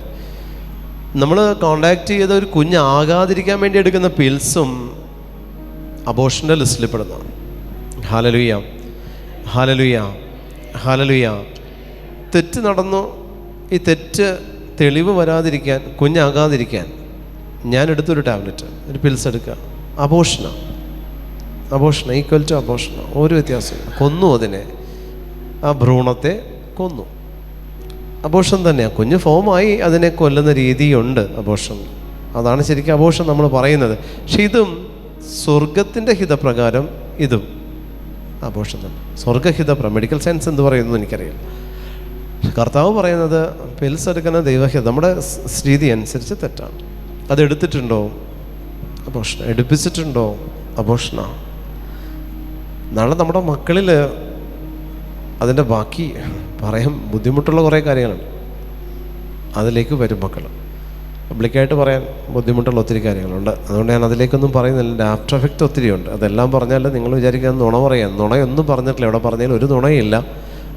അനുഭവം പഠിപ്പിച്ച ക്ലാസ്സുകളാണ് എടുക്കുന്നത് കേട്ടോ. ബാക്കി പരിശുദ്ധാത്മാവ് തരുന്ന ഒരു നുണയും അവിടെ അവരോട് പറഞ്ഞ സാക്ഷ്യങ്ങളൊന്നും ഞാനിവിടെ പറഞ്ഞിട്ടില്ല. എനിക്ക് എൻ്റെ പേഴ്സണൽ ലൈഫിൽ എന്നോട് നേരിട്ട് പറഞ്ഞ സാക്ഷ്യങ്ങളല്ലാതെ മറ്റൊന്നും ഞാൻ എൻ്റെ ക്ലാസ്സിൽ ഉൾപ്പെടുത്താറുമില്ല. ഈ സ്പിരിറ്റ്, അബോർഷൻ്റെ സ്പിരിറ്റിൻ്റെ പ്രത്യേകത, അതൊരു ഭവനത്തിലുണ്ടെങ്കിൽ ആ ഭവനം നിങ്ങൾ വാങ്ങിയാൽ പോലും നിങ്ങൾക്ക് ദുരിതമാണ്. നമ്മുടെ മക്കൾ എന്നും ഇതിൻ്റെ ആ ഒരു അരൂപിയുടെ അധീനതയിലായിരിക്കും. അബോർഷൻ ചെയ്യിപ്പിക്കുന്ന അരൂപി എന്ന് പറയുന്നത് ഹൈ റാങ്കിങ് സ്പിരിറ്റാണ് പ്രിയപ്പെട്ടവരെ. ഈ ഹൈ റാങ്കിങ് സ്പിരിറ്റ് അബോർഷൻ ചെയ്യിപ്പിച്ചിട്ടുണ്ടെങ്കിൽ, ആ ഹൈ റാങ്കിങ് സ്പിരിറ്റ് ആ കുടുംബത്തിൽ വസിക്കുന്നുണ്ടെങ്കിൽ, ബാക്കി കുടുംബത്തിലുള്ള ബാക്കിയുള്ളവർക്കെല്ലാം പ്രശ്നങ്ങൾ സ്റ്റാർട്ട് ചെയ്യും. യൂട്രസിൽ മുഴ, ഓവറിയിൽ സിസ്റ്റ് പോലുള്ള സംഭവങ്ങൾ, പിന്നെ പുരുഷന്മാരെ സംബന്ധിച്ച് പ്രോസ്റ്റേറ്റ് സംബന്ധമായിട്ടുള്ള പ്രശ്നങ്ങൾ, കൗണ്ട് കുറവ് പോലുള്ള പ്രശ്നങ്ങൾ, യൂറിനറി സിസ്റ്റം വർക്ക് ചെയ്യുന്നതിലുള്ള പ്രശ്നങ്ങൾ, ഇങ്ങനെ ഒത്തിരി ഇതുമായിട്ട് കണക്ട് ചെയ്ത് വരുന്ന നട്ടൽ സംബന്ധമായിട്ടുള്ള അസ്വസ്ഥതകൾ, ഡിസ്ക് പ്രൊലാപ്സ്, സ്ലിപ്പ് ഡിസ്ക് പോലുള്ള അസ്വസ്ഥതകളെല്ലാം ഇതുമായിട്ട് ആ ഒരു ചുറ്റും, നമ്മുടെ അരക്കെട്ട് ചുറ്റും പ്രശ്നങ്ങളായിരിക്കും. അവിടെ നിന്ന് കംപ്ലീറ്റ് നിങ്ങൾക്ക് പ്രശ്നങ്ങൾ സ്റ്റാർട്ട് ചെയ്യും. മെജോറിറ്റി സ്ത്രീകൾക്കാണ്. പിന്നീട് അങ്ങോട്ട് ഇതിൻ്റെ അധികാരി ആ അധികാരം ഏറ്റെടുക്കും. കാരണം നിങ്ങൾ അവന് പെർമിഷൻ കൊടുക്കുക. നിങ്ങളവന് പെർമിഷൻ കൊടുത്താൽ ആ പാപം നിങ്ങൾ ഏത് അവയവം കൊണ്ട് പാപം ചെയ്യുന്നുവോ അത് പിശാചിനെ സമർപ്പിക്കുകയാണ് നിങ്ങൾ ചെയ്യുന്നത്. ഏത് അവയവം കൊണ്ട് നിങ്ങൾ പാപം ചെയ്താലും. അപ്പോൾ അതുകൊണ്ട് ഈ അബോർഷൻ എന്ന് പറയുന്നത്, ഒരമ്മ എന്ന് പറയുന്ന അവസ്ഥ, ഒരു കുഞ്ഞിന് ഏറ്റവും സേഫായിട്ടുള്ള, ലോകത്തിൽ തന്നെ ഏറ്റവും ബെസ്റ്റ് സ്ഥലമാണ് ഗർഭപാത്രം. അത് കുരുതിക്കളമാക്കുക. അത് കുരുതിക്കളമാക്കിയാൽ പിന്നെ ആ ആത്മാവ്, ഞാൻ പറഞ്ഞില്ല, ഒരു കുഞ്ഞ് ഫോമാകുമ്പോൾ ആ കുഞ്ഞിലേക്കൊരു ദൈവത്തിൻ്റെ ആത്മാവും ഒരു കാവൽ മാലാഖി ആ കുഞ്ഞിലേക്ക് കടന്നു വരുന്നുണ്ട്. ഈ അബോർഷൻ ചെയ്യുമ്പോൾ ഇതിൻ്റെ രണ്ടിൻ്റെ അവസ്ഥ എന്താകുമെന്നൊന്ന് ആലോചിച്ചാൽ മതി. ഹാലലുയ്യ, ഹാലലുയ്യ. വലതുകരം ഉയർത്തി ഒന്ന് പറഞ്ഞേ ഹാലലുയ്യ, ഹാലലുയ്യ, ഹാലലുയ്യ, ഹാലലുയ്യ, ഹാലലുയ്യ, ഹാലലുയ്യ, ഹാലലുയ്യ, ഹാലലുയ്യ, ഹാലലുയ്യ. ഉറങ്ങുന്നവരെയൊക്കെ ഒന്ന് വിളിച്ച് എഴുന്നേൽപ്പിക്കണേ. അടുത്തിരിക്കുന്നവരെയൊക്കെ ഇനി ഒരു കുറച്ചും കൂടി കഴിഞ്ഞാൽ ധ്യാനം തീരുവേ. പിന്നെ വീട്ടിൽ ചെന്നിട്ട് കുറച്ചും കൂടി കഴിയുമ്പോൾ ധ്യാനം തീരും. അത് പറയാൻ വേണ്ടി വിളിച്ച് എഴുന്നേൽപ്പിക്കണം കേട്ടോ. അല്ല പിന്നെ അവർ ധ്യാനം തീർന്ന് അറിയില്ല. ഹാലലുയ്യ, ഹാലലുയ്യ, ഹാലലുയ്യ, ഹാലലുയ്യ, ഹാലലുയ്യ, ഹാലലുയ്യ, ഹാലലുയ്യ. ചെന്നിട്ട് പറയും നല്ല സൂപ്പർ ധ്യാനമായിരുന്നു, അറിഞ്ഞില്ല കാര്യം എന്താ ഉറക്കമായിരുന്നു, തുടങ്ങിയത് മുതൽ തീർന്നത് വരെ അറിഞ്ഞില്ല എന്ന് പറയും. നല്ല ധ്യാനം, പോയി കൂടണം എല്ലാവരും എന്ന് പറയും. കാരണം ഒന്നും അറിഞ്ഞിട്ടില്ല, ഒന്നും അറിയിക്കേണ്ടവൻ അറിയിച്ചില്ല എന്നുള്ളതാണ്. ഇപ്പം ചില ക്ലാസ്സുകൾ എടുക്കുമ്പോൾ നമുക്ക് ഉറങ്ങി പോകുന്നുണ്ടെങ്കിൽ ആ ക്ലാസ്സിലുള്ള അവസ്ഥ നമ്മുടെ ജീവിതത്തിൽ ഉണ്ടെന്നുള്ളത് അർത്ഥം. ഞാൻ അങ്ങനെ നിങ്ങളെയൊക്കെ വിലയിരുത്തണം ഓരോരുത്തർ. ഞാൻ എല്ലാവരും നോട്ട് ചെയ്യും. ഏത് ക്ലാസ് എടുക്കുമ്പോഴാണ് ഉറങ്ങണേന്ന് നോക്കും. അപ്പോൾ ആ പാപത്തിൻ്റെ മേല അവർക്കുണ്ടെന്നുള്ളത് ക്ലിയറാണ്.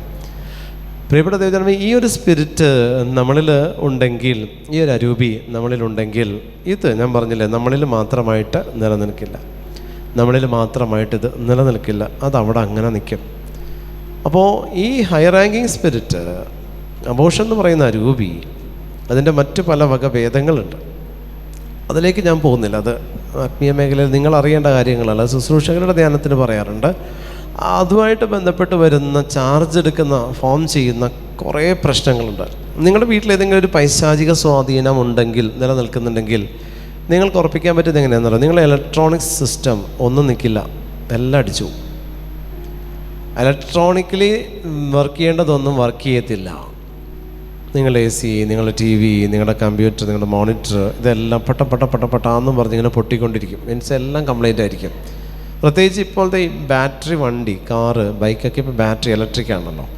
ഇതൊന്നും നിലനിൽക്കില്ല. പെട്ടെന്ന് കംപ്ലൈൻ്റ് ആകുന്നുണ്ടെങ്കിൽ നമ്മൾ പറയും ആ വണ്ടി എടുക്കണം, അത് അത്ര പോരാത്തത് വണ്ടിയല്ല, നിൻ്റെ വീടാണ്. ഹല്ലേലൂയ, ഹല്ലേലൂയ, ഹല്ലേലൂയ. ഈ മേഖലയിൽ ശുശ്രൂഷ ചെയ്യുന്നവരെ സംബന്ധിച്ചും അത് നിങ്ങൾ ചോദിച്ചാൽ മനസ്സിലാവും. അതങ്ങനെയാണ്.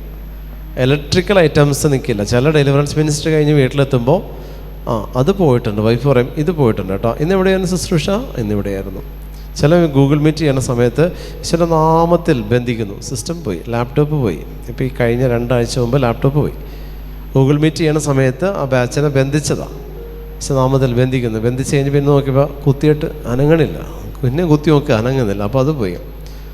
ഒരു സ്ഥലത്തൊരു ഇടവക ധ്യാനം കഴിഞ്ഞ് ചെന്നപ്പോൾ അവന് മുളയുള്ള ചായ ഇടാൻ വേണ്ടി ചെന്നപ്പോൾ ഇൻഡക്ഷൻ വർക്ക് ചെയ്യുന്നില്ല, അത് പോയി. നിലവിൽ 4 പോയി കിടക്കുക. ഓരോ ധ്യാനം ഇതിനെ ധ്യാനിപ്പിച്ച് കഴിഞ്ഞിട്ട് വീട്ടിൽ ചെല്ലുമ്പോൾ എന്തായിരിക്കണമെന്ന് എനിക്കറിയില്ല. കാരണം നിങ്ങൾ നല്ല ഉറക്കമാണ്, ഇത് ഭംഗിയായിട്ടാണ് നിങ്ങൾ ഉറങ്ങണേ. കാരണം വിളിച്ച് എഴുന്നേൽപ്പിക്കുമ്പോൾ തന്നെ ഒറ്റത്തട്ടിൽ എഴുന്നേൽക്കുന്നില്ല. ഹല്ലേലൂയ, ഹല്ലേലൂയ, ഹല്ലേലൂയ, ഹല്ലേലൂയ.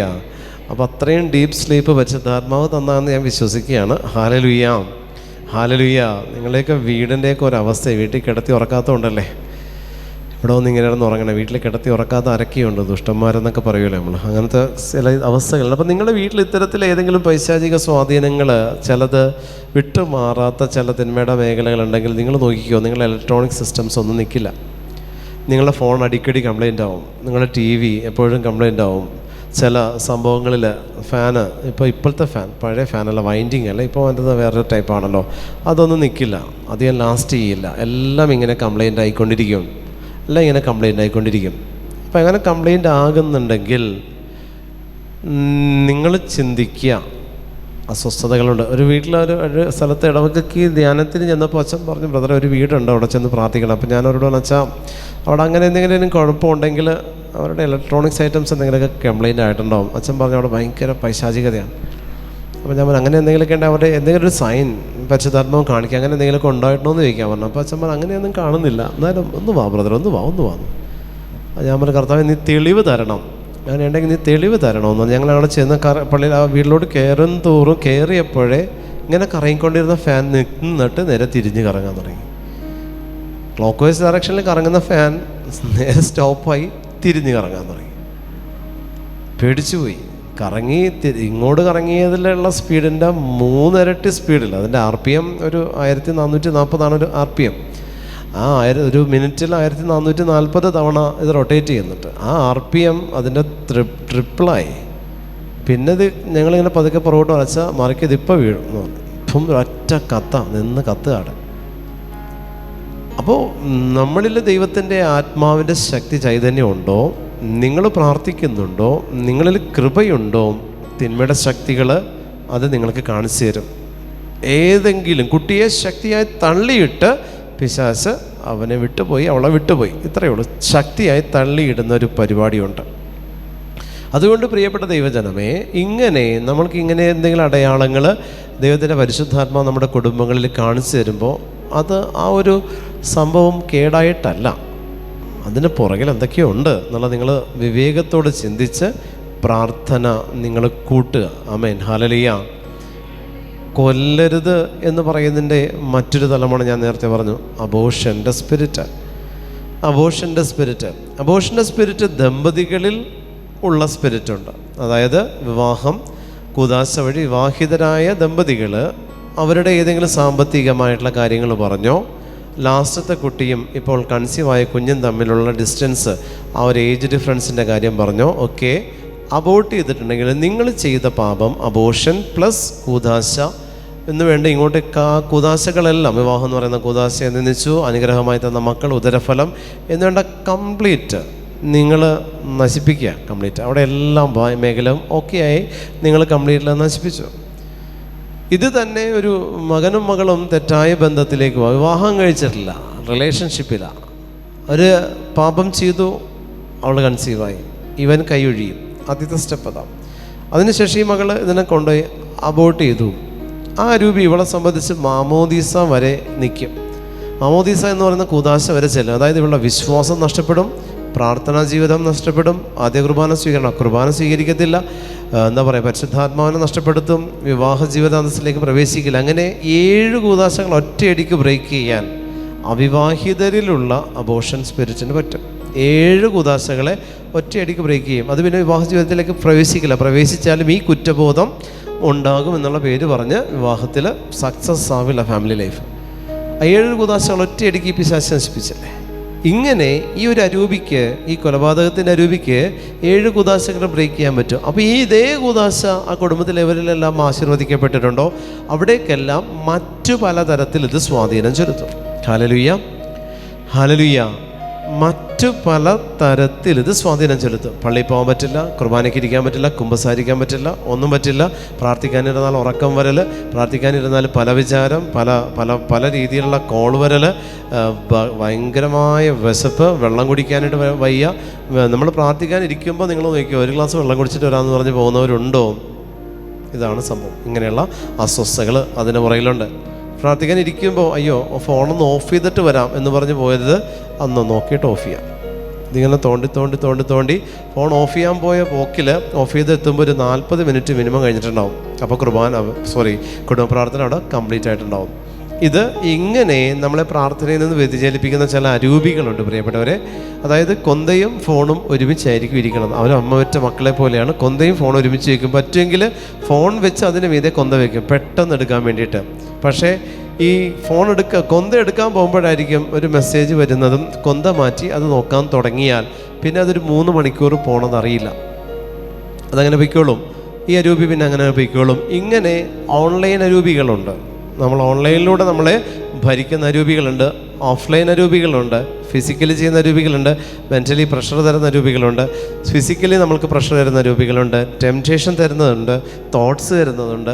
ഇതിൻ്റെ എല്ലാത്തിൻ്റെയും അടിസ്ഥാന കാരണത്തിലേക്ക് നിങ്ങൾ ഇറങ്ങി പോകുമ്പോൾ പ്രിയപ്പെട്ട ദൈവജനമേ, നിങ്ങൾ ചെയ്ത പർപ്പസ്ഫുള്ളി നിങ്ങൾ ചെയ്ത ചില പാപത്തിൽ അത് അവസാനം വന്ന് നിൽക്കും. അതുകൊണ്ടാണ് ഞാൻ പറഞ്ഞത്, ഈ പാപത്തിൻ്റെ മേഖലകൾ നിങ്ങൾ ഏറ്റെടുക്കുമ്പോൾ, പാപത്തിൻ്റെ ചില ഘട്ടങ്ങൾ നിങ്ങൾ ഏറ്റെടുക്കുമ്പോൾ അതിൻ്റെ കുറേ വകഭേദങ്ങളുണ്ട്. അതിലേക്കൊന്നും നിങ്ങൾ ഇറങ്ങിച്ചെല്ലാൻ നോക്കണ്ട, അതിലേക്കൊന്നും നിങ്ങൾ ചൂഴ്ന്നിറങ്ങാൻ നോക്കണ്ട. പാപത്തെ കണ്ട് ഉപേക്ഷിച്ചാൽ മതി. അതിനെപ്പറ്റി നിങ്ങൾ സ്റ്റഡി ചെയ്യേണ്ട. പാപത്തെക്കുറിച്ച് പഠിക്കാൻ നിന്നാൽ അതിൻ്റെ ആ പാപ അവസ്ഥകളെക്കുറിച്ചുള്ള ബോധ്യം ഉണ്ടായാൽ മതി. പാപത്തെക്കുറിച്ച് പഠിക്കുമ്പോൾ എന്താണെന്നറിയോ, ആ പാപം നിന്നെക്കൊണ്ട് ചെയ്യിപ്പിക്കാൻ പിശാചിനറിയാം. അപ്പോൾ പാപബോധം നിനക്ക് കിട്ടണം, പാപത്തെക്കുറിച്ച് ബോധ്യം കിട്ടണം. നീ ചെയ്ത പാപത്തെക്കുറിച്ച് ബോധവും ചെയ്യാനിരിക്കുന്ന പാപത്തെക്കുറിച്ചുള്ള ബോധ്യവും നിനക്കുണ്ടാവണം. ഈ പാപം ഈ പാപമായിട്ടല്ല വരുന്നത്. ഈ പാപം ഒരു ജോലിയിൽ പ്രവേശിച്ച് ആ ജോലിയിലൂടെ നിനക്ക് വരുന്ന പാപമായിരിക്കും. ചില വ്യക്തികളെ പരിചയപ്പെട്ട ആ വ്യക്തികളിലൂടെ വരുന്ന പാപമായിരിക്കും. ചില ക്രൗഡിൽ ചെന്നുപെട്ട ആ ക്രൗഡിലൂടെ വരുന്ന പാപത്തിൻ്റെ മേഖലയായിരിക്കും. ചില ഭക്ഷണത്തോട് ആർത്തി പൂണ്ട് ഭക്ഷണത്തിലൂടെ വരുന്ന അരൂപികളായിരിക്കും. ഇങ്ങനെ പല രീതിയിൽ നമ്മളെ സ്വാധീനിക്കും. ഇങ്ങനെ സ്വാധീനിക്കപ്പെട്ട ഈ പാപാവസ്ഥകൾ നമ്മിൽ നിത്യം നിലനിൽക്കുക. ഞാൻ പറഞ്ഞില്ല, ഈ ഒരു അബോർഷൻ്റെ സ്പിരിറ്റ് വിവാഹിതരിൽ പ്രവേശിക്കുന്നത് പോലെ വ്യത്യസ്തമായിട്ട് അവിവാഹിതരിൽ ഈ അബോർഷൻ്റെ സ്പിരിറ്റ് പ്രവർത്തിക്കുന്നത് വേറെയാണ്. ഒരു 38-40 വയസ്സുള്ള ഒരു പെൺകുട്ടിയെയും കൊണ്ട് അമ്മ വന്നിരിക്കുക. ഇതുപോലെ തന്നെ അമ്മമാരുടെ പണി ഇതാണല്ലോ, മക്കളെ ചുമന്നുകൊണ്ട് വരും. അവിടെ പറയും ഇവളുടെ വിവാഹം നടക്കുന്നില്ല, ഇവർക്ക് വേണ്ടി പ്രാർത്ഥിക്കണം. വെച്ചാൽ ഇവളെവിടെയാണ്? ഇവൾ ന്യൂസിലാൻഡിലാണ്, ഇവൾ ഇന്നതിന് പഠിക്കുക. ഞാൻ 38 വയസ്സിൽ നിനക്ക് പഠിപ്പൊന്നും അവസാനിപ്പിക്കാറായില്ലേ? ഇല്ല, ഞാൻ കല്യാണം ആകുന്നവരെ പഠിക്കാം എന്ന് വിചാരിച്ചു. അപ്പോൾ അമ്മയുടെ മുമ്പിൽ വെച്ചിട്ട് ഞാൻ ഇവളോട് ചോദിച്ചു, എത്ര അബോർഷൻ ചെയ്തു നീ? എത്ര അബോർഷൻ ചെയ്തു? അപ്പം തിരിഞ്ഞ് വിളയിട്ട് ഒരൊറ്റ നോട്ടം നോക്കിയപ്പോൾ ഞാൻ ആദ്യം എന്നോട് ഇവിടെ തട്ടിക്കയറി, പിന്നെ പറഞ്ഞ് 2 അബോർഷൻ. പിന്നെ എങ്ങനെ വിവാഹത്തിലേക്ക് പ്രവേശിക്കുന്നേ? അപ്പോൾ ഞാൻ ചോദിച്ചു, നിനക്ക് എന്താ പ്രശ്നം? പിന്നെ നിനക്ക് വിവാഹം കഴിക്കാം. പിന്നെ ഞാൻ വിവാഹം കഴിച്ചാലും ഇത് മറച്ചു വെച്ച് വിവാഹം കഴിക്കാൻ പിന്നെ അങ്ങോട്ട് എളിമ നിറഞ്ഞ് കവിയാണ്. അപ്പോൾ ഇത് മറച്ചു വെച്ച് മറ്റൊരാളെ ചതിക്കുകയല്ലേ, ചീറ്റ് ചെയ്യല്ലേ, തേങ്ങ കൊലയല്ലേ, പിണ്ണാക്കല്ലേ എന്നൊക്കെ പറഞ്ഞ് അങ്ങനെ പോവും.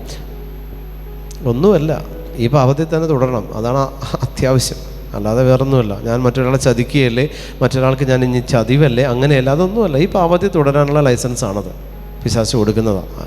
മറ്റ് കെട്ടിക്കഴിഞ്ഞാൽ പിന്നെ ആ പാപം പിന്നെ ചെയ്യാൻ പറ്റില്ല. അതുകൊണ്ട് ആ പാപത്തിൽ തുടരാൻ ഇനി കെട്ടുന്നില്ല.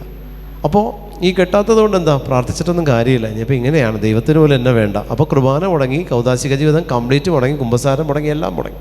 അവളുടെ 38 വയസ്സ് ഇപ്പോഴും കെട്ടിയിട്ടില്ല. അവളിപ്പോഴും ന്യൂസിലാൻഡിലുണ്ട്. വേറൊരു അമ്മ എൻ്റെ അടുത്ത് വന്നിട്ട് പറഞ്ഞു, ബ്രദറെ യൂട്രസിൽ ക്യാൻസറാണ്, പ്രാർത്ഥിക്കണം.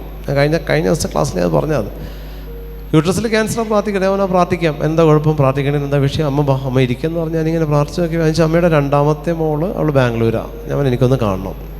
ഒരാഴ്ച കഴിഞ്ഞ് അവളെ ലീവ് എടുപ്പിച്ച് അമ്മ കൊണ്ടുവന്നു. ലീവ് എടുപ്പിച്ച് കൊണ്ടുവന്നപ്പോൾ ഞാൻ ചോദിച്ചു, ഇതുപോലെ തന്നെ 2 അബോർഷൻ.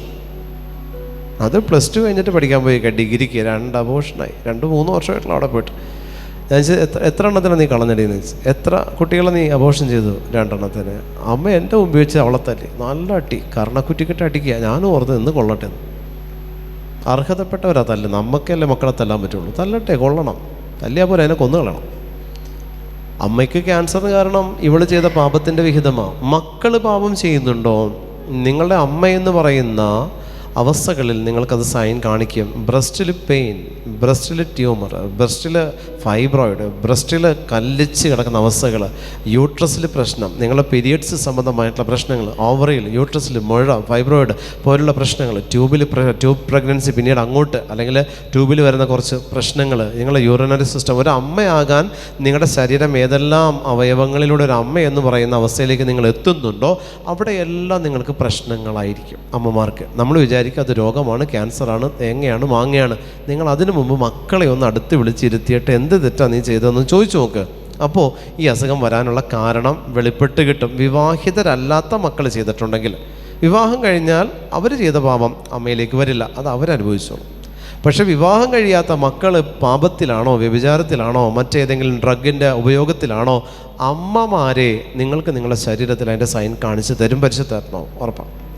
നിങ്ങൾക്ക് വേറെ എങ്ങും അന്വേഷിക്കേണ്ട. അത് അമ്മമാർ മക്കളെ സ്നേഹിക്കുന്ന ഒരു അമ്മമാരായാൽ മാത്രം മതി. ആ സൈൻ കിട്ടിക്കഴിഞ്ഞാൽ അമ്മമാർക്ക് ഉറപ്പിക്കാം, എൻ്റെ മകൻ, എൻ്റെ മകള് പാപത്തിലാണ്, അവർ ഡ്രഗ് യൂസ് ചെയ്യുന്നുണ്ട്, അവർ ഡ്രിങ്ക്സ് എടുക്കുന്നുണ്ട്, അവരങ്ങനെയാണ്, അവർ ആ തിന്മയിലാണ്, അവർ ദൈവത്തെ വിളിക്കുന്നില്ല. ഈ അമ്മ ഈ 2ാമത്തെ മോളെയും കൊണ്ട് വന്നപ്പോൾ യൂട്രസിൽ ക്യാൻസറായിട്ട് വന്നിരിക്കുക. ഞാൻ പറഞ്ഞു, ഇവള് മാനസാന്തരപ്പെട്ട് കുമ്പസാരിച്ചാൽ അമ്മയ്ക്കൊരു സർജറിയും വേണ്ട, ഒരു കീമോയും വേണ്ട, റേഡിയേഷൻ വേണ്ട, ഒന്നും വേണ്ട. ഇവള് മാനസാന്തരപ്പെടാൻ തയ്യാറായി. ആ സമയത്ത് എൻ്റെ ധ്യാനം ഉണ്ടായില്ല, ഇവളുടെ ധ്യാനത്തിനോട്ട് അണക്കരയിലാണ്. അച്ഛൻ്റെ അടുത്ത് ധ്യാനത്തിനോടാൻ ഞാൻ പറഞ്ഞു. അച്ഛൻ്റെ അടുത്ത് ധ്യാനം കൂടി തിരിച്ചു വന്ന് നോക്കിയപ്പോൾ അമ്മയുടെ യൂട്രസിലെ വേദനകൾ കുറയാൻ തുടങ്ങി, മുഴ ചുരുങ്ങാൻ തുടങ്ങി, ചുരുങ്ങി സാധാരണ ടാബ്ലറ്റ് കൊണ്ട് അവൾ ഹീലായി. ഹല്ലേലൂയ. അതല്ലെങ്കിൽ യൂട്രസ് എടുത്തുകളിൽ, ഓവർ എടുത്തുകളിൽ, അതെടുത്തുകളിൽ, ഇതെടുത്തുകളിൽ, ആവശ്യമില്ലാത്ത എല്ലാം എടുത്ത് കളയാണ്ട് കർത്താവ് ഫിറ്റ് ചെയ്ത് വെച്ചിരിക്കുകയാണല്ലോ. ആവശ്യമില്ലെങ്കിൽ എടുത്ത് കളഞ്ഞേ കേട്ടോ എന്ന് പറഞ്ഞിട്ട് ഫിറ്റ് ചെയ്ത് തന്നിരിക്കുന്ന ഒന്നുമല്ലോ. പ്രിയപ്പെട്ടവർ, ആലോചിച്ചേ, നമ്മൾ കൃപയ്ക്ക് വേണ്ടി പോരാടുമ്പോൾ പാപം വരുന്ന വഴിയിൽ അത് ഡാമേജ് വരുത്തിയിട്ടേ നിൻ്റെ ആത്മാവിലേക്ക് പ്രവേശിക്കുകയുള്ളൂ. പാപം ഒരിക്കലും ആത്മാവിലേക്ക് പ്രവേശിക്കില്ല.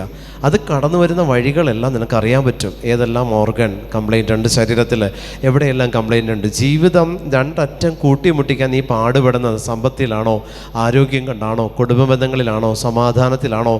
ഈ റൂട്ടായിരിക്കും പാപം കടന്നു വന്ന് നിൻ്റെ ആത്മാവിലേക്ക് പ്രവേശിക്കും. പിന്നെ നിൻ്റെ കാര്യം പോക്കാം, പിന്നെ നിന്നെ പിടിച്ചാൽ കിട്ടത്തുമില്ല. അവസാനം വരുമ്പോൾ നിന്നെ നേടിയെടുക്കാൻ ആർക്കും പറ്റാതായി പോകും. അതാണ് ഇവിടെ പറഞ്ഞിരിക്കുന്നത്. നീ ലോകം മുഴുവൻ നേടിയാലും അവൻ്റെ ആത്മാവിനെ നഷ്ടപ്പെടുത്തിയാൽ അതുകൊണ്ട് എന്ത് പ്രയോജനം? സ്വന്തം ആത്മാവിന് പകരമായിട്ട് മനുഷ്യൻ എന്ത് കൊടുക്കും?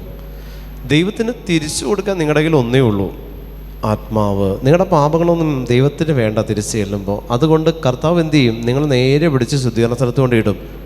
അവിടെ പ്യൂരിഫൈ ചെയ്ത് കർത്താവ് എടുത്ത് ചെയ്യണം നോക്കാം. തിളങ്ങിയിട്ടില്ല, കുറച്ചും കൂടി തിളങ്ങാനുണ്ട്, വീണ്ടും അവിടെ തന്നെ ഇടും. വീണ്ടും അവിടെ കാലാകാലങ്ങൾ, വർഷങ്ങൾ, ചിലപ്പോൾ 30 വർഷം ജീവിച്ച വ്യക്തി 90 വർഷം ശുദ്ധീകരണ സ്ഥലത്ത് കിടന്ന് പ്യൂരിഫിക്കേഷൻ പ്രോസസ്സിൽ വീണ്ടും ഈശോ എടുത്ത് നോക്കിയിട്ട് പോരാ, കുറച്ചും കൂടി തിളങ്ങാനുണ്ട്, അവിടെ തന്നെ കിടക്കട്ടെ. വീണ്ടും ശുദ്ധീകരണ സ്ഥലത്തെ പ്രോസസ്സ് ഇങ്ങനെ കൂട്ടി നല്ല തിളക്കമായെന്ന് തോന്നിയാൽ സ്വർഗത്തിലേക്ക്. കാരണം സ്വർഗം എന്തിനാ അഴുക്കാക്കണേ?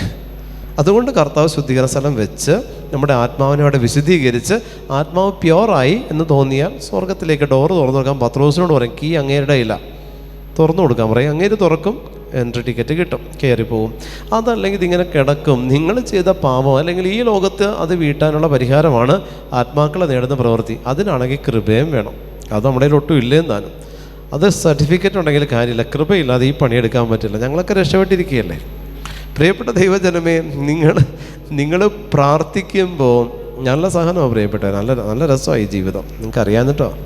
അപ്പം നിങ്ങൾ പ്രാർത്ഥിക്കുമ്പോൾ നിങ്ങൾ ദൈവത്തിന് കൊടുക്കുന്ന വില അനുസരിച്ച് ദൈവം നിങ്ങളെ വിലയുറ്റതാക്കി മാറ്റും. ആത്മാവിനെ ദൈവത്തിന് നിങ്ങൾ വില കൊടുത്താൽ നിങ്ങളുടെ ആത്മാവിനെ ദൈവം വിലയുറ്റതായിട്ട് കാണും, നല്ലതായിട്ട് കർത്താവ് കാണും. അതുകൊണ്ട് 5ാമത്തെ കൽപ്പന, കൊല്ലരുതെന്ന് പറയുന്നത് ശരീരത്തെ ഫിസിക്കലി കൊല്ലുന്നതും മനസ്സിനെ കൊല്ലുന്നതും ഹൃദയത്തെ കൊല്ലുന്നതും ആത്മാവിൻ്റെ ചൈതന്യത്തെ കെടുത്തിക്കളയുന്നതും പ്രാർത്ഥനയില്ലാത്ത ജീവിതവുമെല്ലാം കൊലപാതകം തന്നെയാണ്. പ്രാർത്ഥനയില്ല, ആത്മാവിന് കിട്ടേണ്ട വിഹിതം കിട്ടുന്നില്ല, അതിനെ കൊന്നിടുകയാണ് പ്രാർത്ഥനയില്ലാത്തത്. മനസ്സിൽ വെറുപ്പ് സൂക്ഷിക്കുന്നത്, മനസ്സെന്ന് പറയുന്ന ഒരവസ്ഥയിൽ അതിനെ വെറുപ്പ് സൂക്ഷിച്ച് അത് ആത്മാവിനെ ഒരുക്കേണ്ടത് മനസ്സാണ് നമ്മുടെ. അതിനൊരുക്കാൻ പറ്റാത്ത രീതിയിൽ മനസ്സിൽ സൂക്ഷിക്കുന്ന വെറുപ്പ്, വിദ്വേഷമൊക്കെ നിൻ്റെ ഫിസിക്കൽ ബോഡിയെ നീ കൊല്ലുക. നിൻ്റെ ഫിസിക്കൽ ബോഡിയിലുള്ള ഓരോ ഓർഗനെ നിനക്ക് കൊല്ലാൻ പറ്റും. നന്നായിട്ട് വെള്ളമടിച്ചാൽ ലിവർ പോയി എന്ന് പറയും, നമ്മൾ പറയില്ലേ, നന്നായിട്ട് വെള്ളമടിയാൽ ലിവർ പോയി. നീ കൊന്നതൊരു ഓർഗനെ, ആ ഒരു ലിവറിനെ നീ കൊന്നു. എങ്ങനെ? വെള്ളമടിച്ച്. നീ കൊലപാതകിയാ. നീ വ്യഭിചാരം ചെയ്തു, പലരോടൊത്ത് ചെയ്തപ്പോൾ നിനക്ക് എയ്ഡ്സായി. നിൻ്റെ മൊത്തം ഇമ്മ്യൂണൽ സിസ്റ്റം ഡാമേജായി. നിൻ്റെ ശരീരം മൊത്തത്തെ നീ തന്നെ കൊന്നു. പിന്നീട് ഒരു ചുരുങ്ങിയ കാലഘട്ടത്തേക്ക് നീ അത് എടുത്ത് ജീവിച്ചു. കർത്താവ് ടൈം പൂർത്തിയായി നിന്നെ തിരിച്ചു വിളിച്ചു. ഇവിടെ നമുക്ക് ഓരോന്നിനായിട്ട് കൊല്ലാം. നന്നായിട്ട് സ്മോക്ക് ചെയ്യുന്ന ആളാണ് ഞാൻ, ലങ്ങിനെ കൊന്നു, എൻ്റെ ഹാർട്ട് ബ്ലോക്കായി, അറ്റാക്ക് വന്നു, സൈലൻറ്റ്. ഇങ്ങനെ ഞാൻ അമിത ഭക്ഷണപ്രിയനാണ്, ഞാൻ എൻ്റെ ശരീരത്തെ കൊളസ്ട്രോൾ കൂട്ടി എൻ്റെ ശരീരത്തെ ഞാൻ കൊന്നു. ഇങ്ങനെ പല രീതിയിൽ എനിക്ക് കൊലപാതകം ചെയ്യാം. ഞാൻ ചെയ്യുന്ന കൊലപാതകം ഒരാളെ കൊല്ലുന്നത് മാത്രമല്ല, എൻ്റെ ശരീരത്തിൽ ദൈവത്തിനെതിരെ ഞാൻ പ്രവർത്തിക്കുന്ന സകല പാപങ്ങളിലൂടെ കടത്തിവിടുന്ന രോഗാണുക്കൾ, ഞാൻ വെൽക്കം ചെയ്യുന്ന രോഗങ്ങൾ, രോഗപീഠകളെല്ലാം ഏതെങ്കിലും ഒരു ശരീരത്തിൻ്റെ അവയവത്തെ കൊന്നിടാൻ ഞാൻ കാരണമാകുന്നുണ്ടെങ്കിൽ യഥാർത്ഥത്തിൽ ഞാനാണ് ഏറ്റവും നല്ല കൊലപാതകി. ഹല്ലേലൂയ. ആ വചനത്തിൽ പറയുന്നു, പാപം നിറഞ്ഞതും അവിശ്വാസവുമായ ഈ തലമുറയിൽ എന്നെക്കുറിച്ചോ എൻ്റെ വചനങ്ങളെക്കുറിച്ചോ ലജ്ജിക്കുന്നവനെ പറ്റി മനുഷ്യപുത്രനും തൻ്റെ പിതാവിൻ്റെ മഹത്വത്തിൽ പരിശുദ്ധ ദൂതന്മാരോട് കൂടെ വരുമ്പോൾ ലജ്ജിക്കും. ദൈവത്തെക്കുറിച്ചോ പാപത്തെ ദൈവികമായിട്ടുള്ള കാഴ്ചപ്പാടുകളെക്കുറിച്ചോ എന്നെക്കുറിച്ചോ വചനങ്ങളെക്കുറിച്ചോ ലജ്ജിക്കുന്ന അവസ്ഥ, ലജ്ജ തോന്നുന്ന അവസ്ഥ. നമ്മൾ പ്രാർത്ഥിക്കുമ്പോൾ പ്രിയപ്പെട്ട ദൈവജനമേ, ദൈവത്തെക്കുറിച്ച് എന്തിനാ പ്രാർത്ഥിച്ചിട്ട്, ദൈവത്തിൻ്റെ അരുളപ്പാടുകൾ എന്തിനാ ഇത്രയും ശ്രവിച്ചിട്ട് എന്ന് തോന്നുന്ന തരത്തിൽ ലജ്ജ തോന്നുന്ന ഒരു സിറ്റുവേഷൻ പിശാച് നമ്മളിൽ ക്രിയേറ്റ് ചെയ്യും. നമ്മളിനി എന്തിനാ ഇങ്ങനെ ജീവിക്കുന്നത്, ഇനി എന്തിനാ ഇവനോട് പ്രാർത്ഥിച്ചിട്ട് എന്ത് കിട്ടി, ഇത്രയും നാൾ പ്രാർത്ഥിച്ചിട്ട് ഇതല്ലേ കിട്ടിയത്, ഈ കൂലിയല്ലേ കാത്തിരിക്കുന്നത് എന്ന് പറഞ്ഞുകൊണ്ട് ദൈവത്തെക്കുറിച്ച് ഇതൊക്കെ സഭയെക്കുറിച്ച്, സഭയുടെ തത്വസംഹിതകളെക്കുറിച്ചെല്ലാം നമുക്ക് എഗെയിൻസ്റ്റ് ആയിട്ടുള്ള ചിന്താഗതികൾ വരും. പ്രിയപ്പെട്ടവരെ, നമ്മുടെ ആത്മാവിന് സ്വർഗം സ്വീകരിക്കണമെങ്കിൽ ആത്മാവിന് കൊടുത്തിരിക്കുന്ന കൽപ്പനകളെ ശരീരം വഴി ആത്മാവ് നിറവേറ്റിയേ പറ്റുള്ളൂ. ആത്മാവിന് കൊടുത്തിരിക്കുന്ന കൽപ്പനകൾ 10 കൽപ്പനകൾ നിങ്ങൾ എടുത്തോ, അതിൽ ഫിസിക്കലി ഉണ്ട്, സ്പിരിച്വലി ഉണ്ട് കൽപ്പന. 2 രീതിയിൽ അതിനെ വ്യാഖ്യാനിക്കാൻ പറ്റും. കൽപ്പനകൾ കൊല്ലരുതെന്ന് പറഞ്ഞാൽ ഒരാളെ കുത്തിക്കൊല്ലുകയോ വിഷം കൊടുത്ത് കൊല്ലുകയോ മാത്രമല്ല. ഞാനിപ്പോൾ ഈ പറഞ്ഞ തലവുണ്ട്. വ്യഭിചാരം എന്ന് പറയുന്നാൽ ശരീരം കൊണ്ടും മനസ്സുകൊണ്ടും ചെയ്യാൻ പറ്റുന്നുണ്ട്. സ്പിരിച്വലി ഉണ്ട് പാപം, ഫിസിക്കലി ഉണ്ട് പാപം. ഇത് രണ്ടും നിങ്ങൾ കണക്ട് ചെയ്ത് നിങ്ങൾ എടുത്താൽ, നമ്മൾ എഴുതി വെക്കുന്ന പാപങ്ങൾ നിങ്ങൾ എടുത്തു നോക്കിക്കോ, തീരില്ല, അതിനൊരു അവസാനം ഉണ്ടാവത്തില്ല. ഈശോ ഫിസിക്കലിയുള്ള പാപത്തെ കർത്താവ് സ്പിരിച്വലാക്കി മാറ്റിയതാണ്. അതുകൊണ്ട് പറഞ്ഞത് വ്യഭിചാരം ചെയ്യരുതെന്ന് മോശ പറഞ്ഞപ്പോൾ ഈശോ പറഞ്ഞ ആസക്തിയോടെ നോക്കുന്നവൻ വ്യഭിചാരം ചെയ്തു, ഹൃദയത്തിൽ ചെയ്തു. അപ്പോൾ സ്പിരിച്വലിയുള്ള പാപത്തെക്കുറിച്ച് കർത്താവ് എക്സ്പ്ലനേഷൻ തന്നു പുതിയ നിയമത്തിൽ. അപ്പോൾ നമ്മൾ ഏറ്റുപറയേണ്ട പാപം രണ്ടും ഏറ്റുപറയണമെന്നാണ് അതിനർത്ഥം. നിങ്ങൾ ഫിസിക്കലി ചെയ്ത പാപങ്ങൾ മാത്രം ഏറ്റുപറയാനുള്ള സ്ഥലമല്ല വിശകുംഭസാരക്കൂട്. അവിടെ നിങ്ങൾ ഏറ്റുപറയുമ്പോൾ സ്പിരിച്വലിയും നിങ്ങൾ അതേ പാപം മനസ്സിലും ഹൃദയത്തിലും ഇട്ട് ചെയ്തിട്ടുണ്ടെങ്കിൽ അതും വിശുദ്ധ കുംഭസാരത്തിലെ കൂട്ടിൽ ഏറ്റുപറയാൻ ശ്രമിക്കുക. നന്മ നിറഞ്ഞ മറിയമേ സ്വസ്തി, കർത്താവ് അങ്ങയോടുകൂടെ സ്ത്രീകളിൽ അങ്ങ് അനുഗ്രഹിക്കപ്പെട്ടവളാകുന്നു. അങ്ങയുടെ ഉദരത്തിൻ ഫലമായി ഈശോ അനുഗ്രഹിക്കപ്പെട്ടവനാകുന്നു. പരിശുദ്ധ മറിയമേ, പാപികളായ ഞങ്ങൾക്ക് വേണ്ടി എപ്പോഴും ഞങ്ങളുടെ മരണസമയം തമ്പുരാനോട് അപേക്ഷിച്ചുകൊള്ളണമേ. ചെറിയൊരു ബ്രേക്കാണ്. നിങ്ങൾ അത്യാവശ്യം പുറത്തു പോകാനുണ്ടെങ്കിൽ പുറത്തു പോയി തിരിച്ചു വരിക.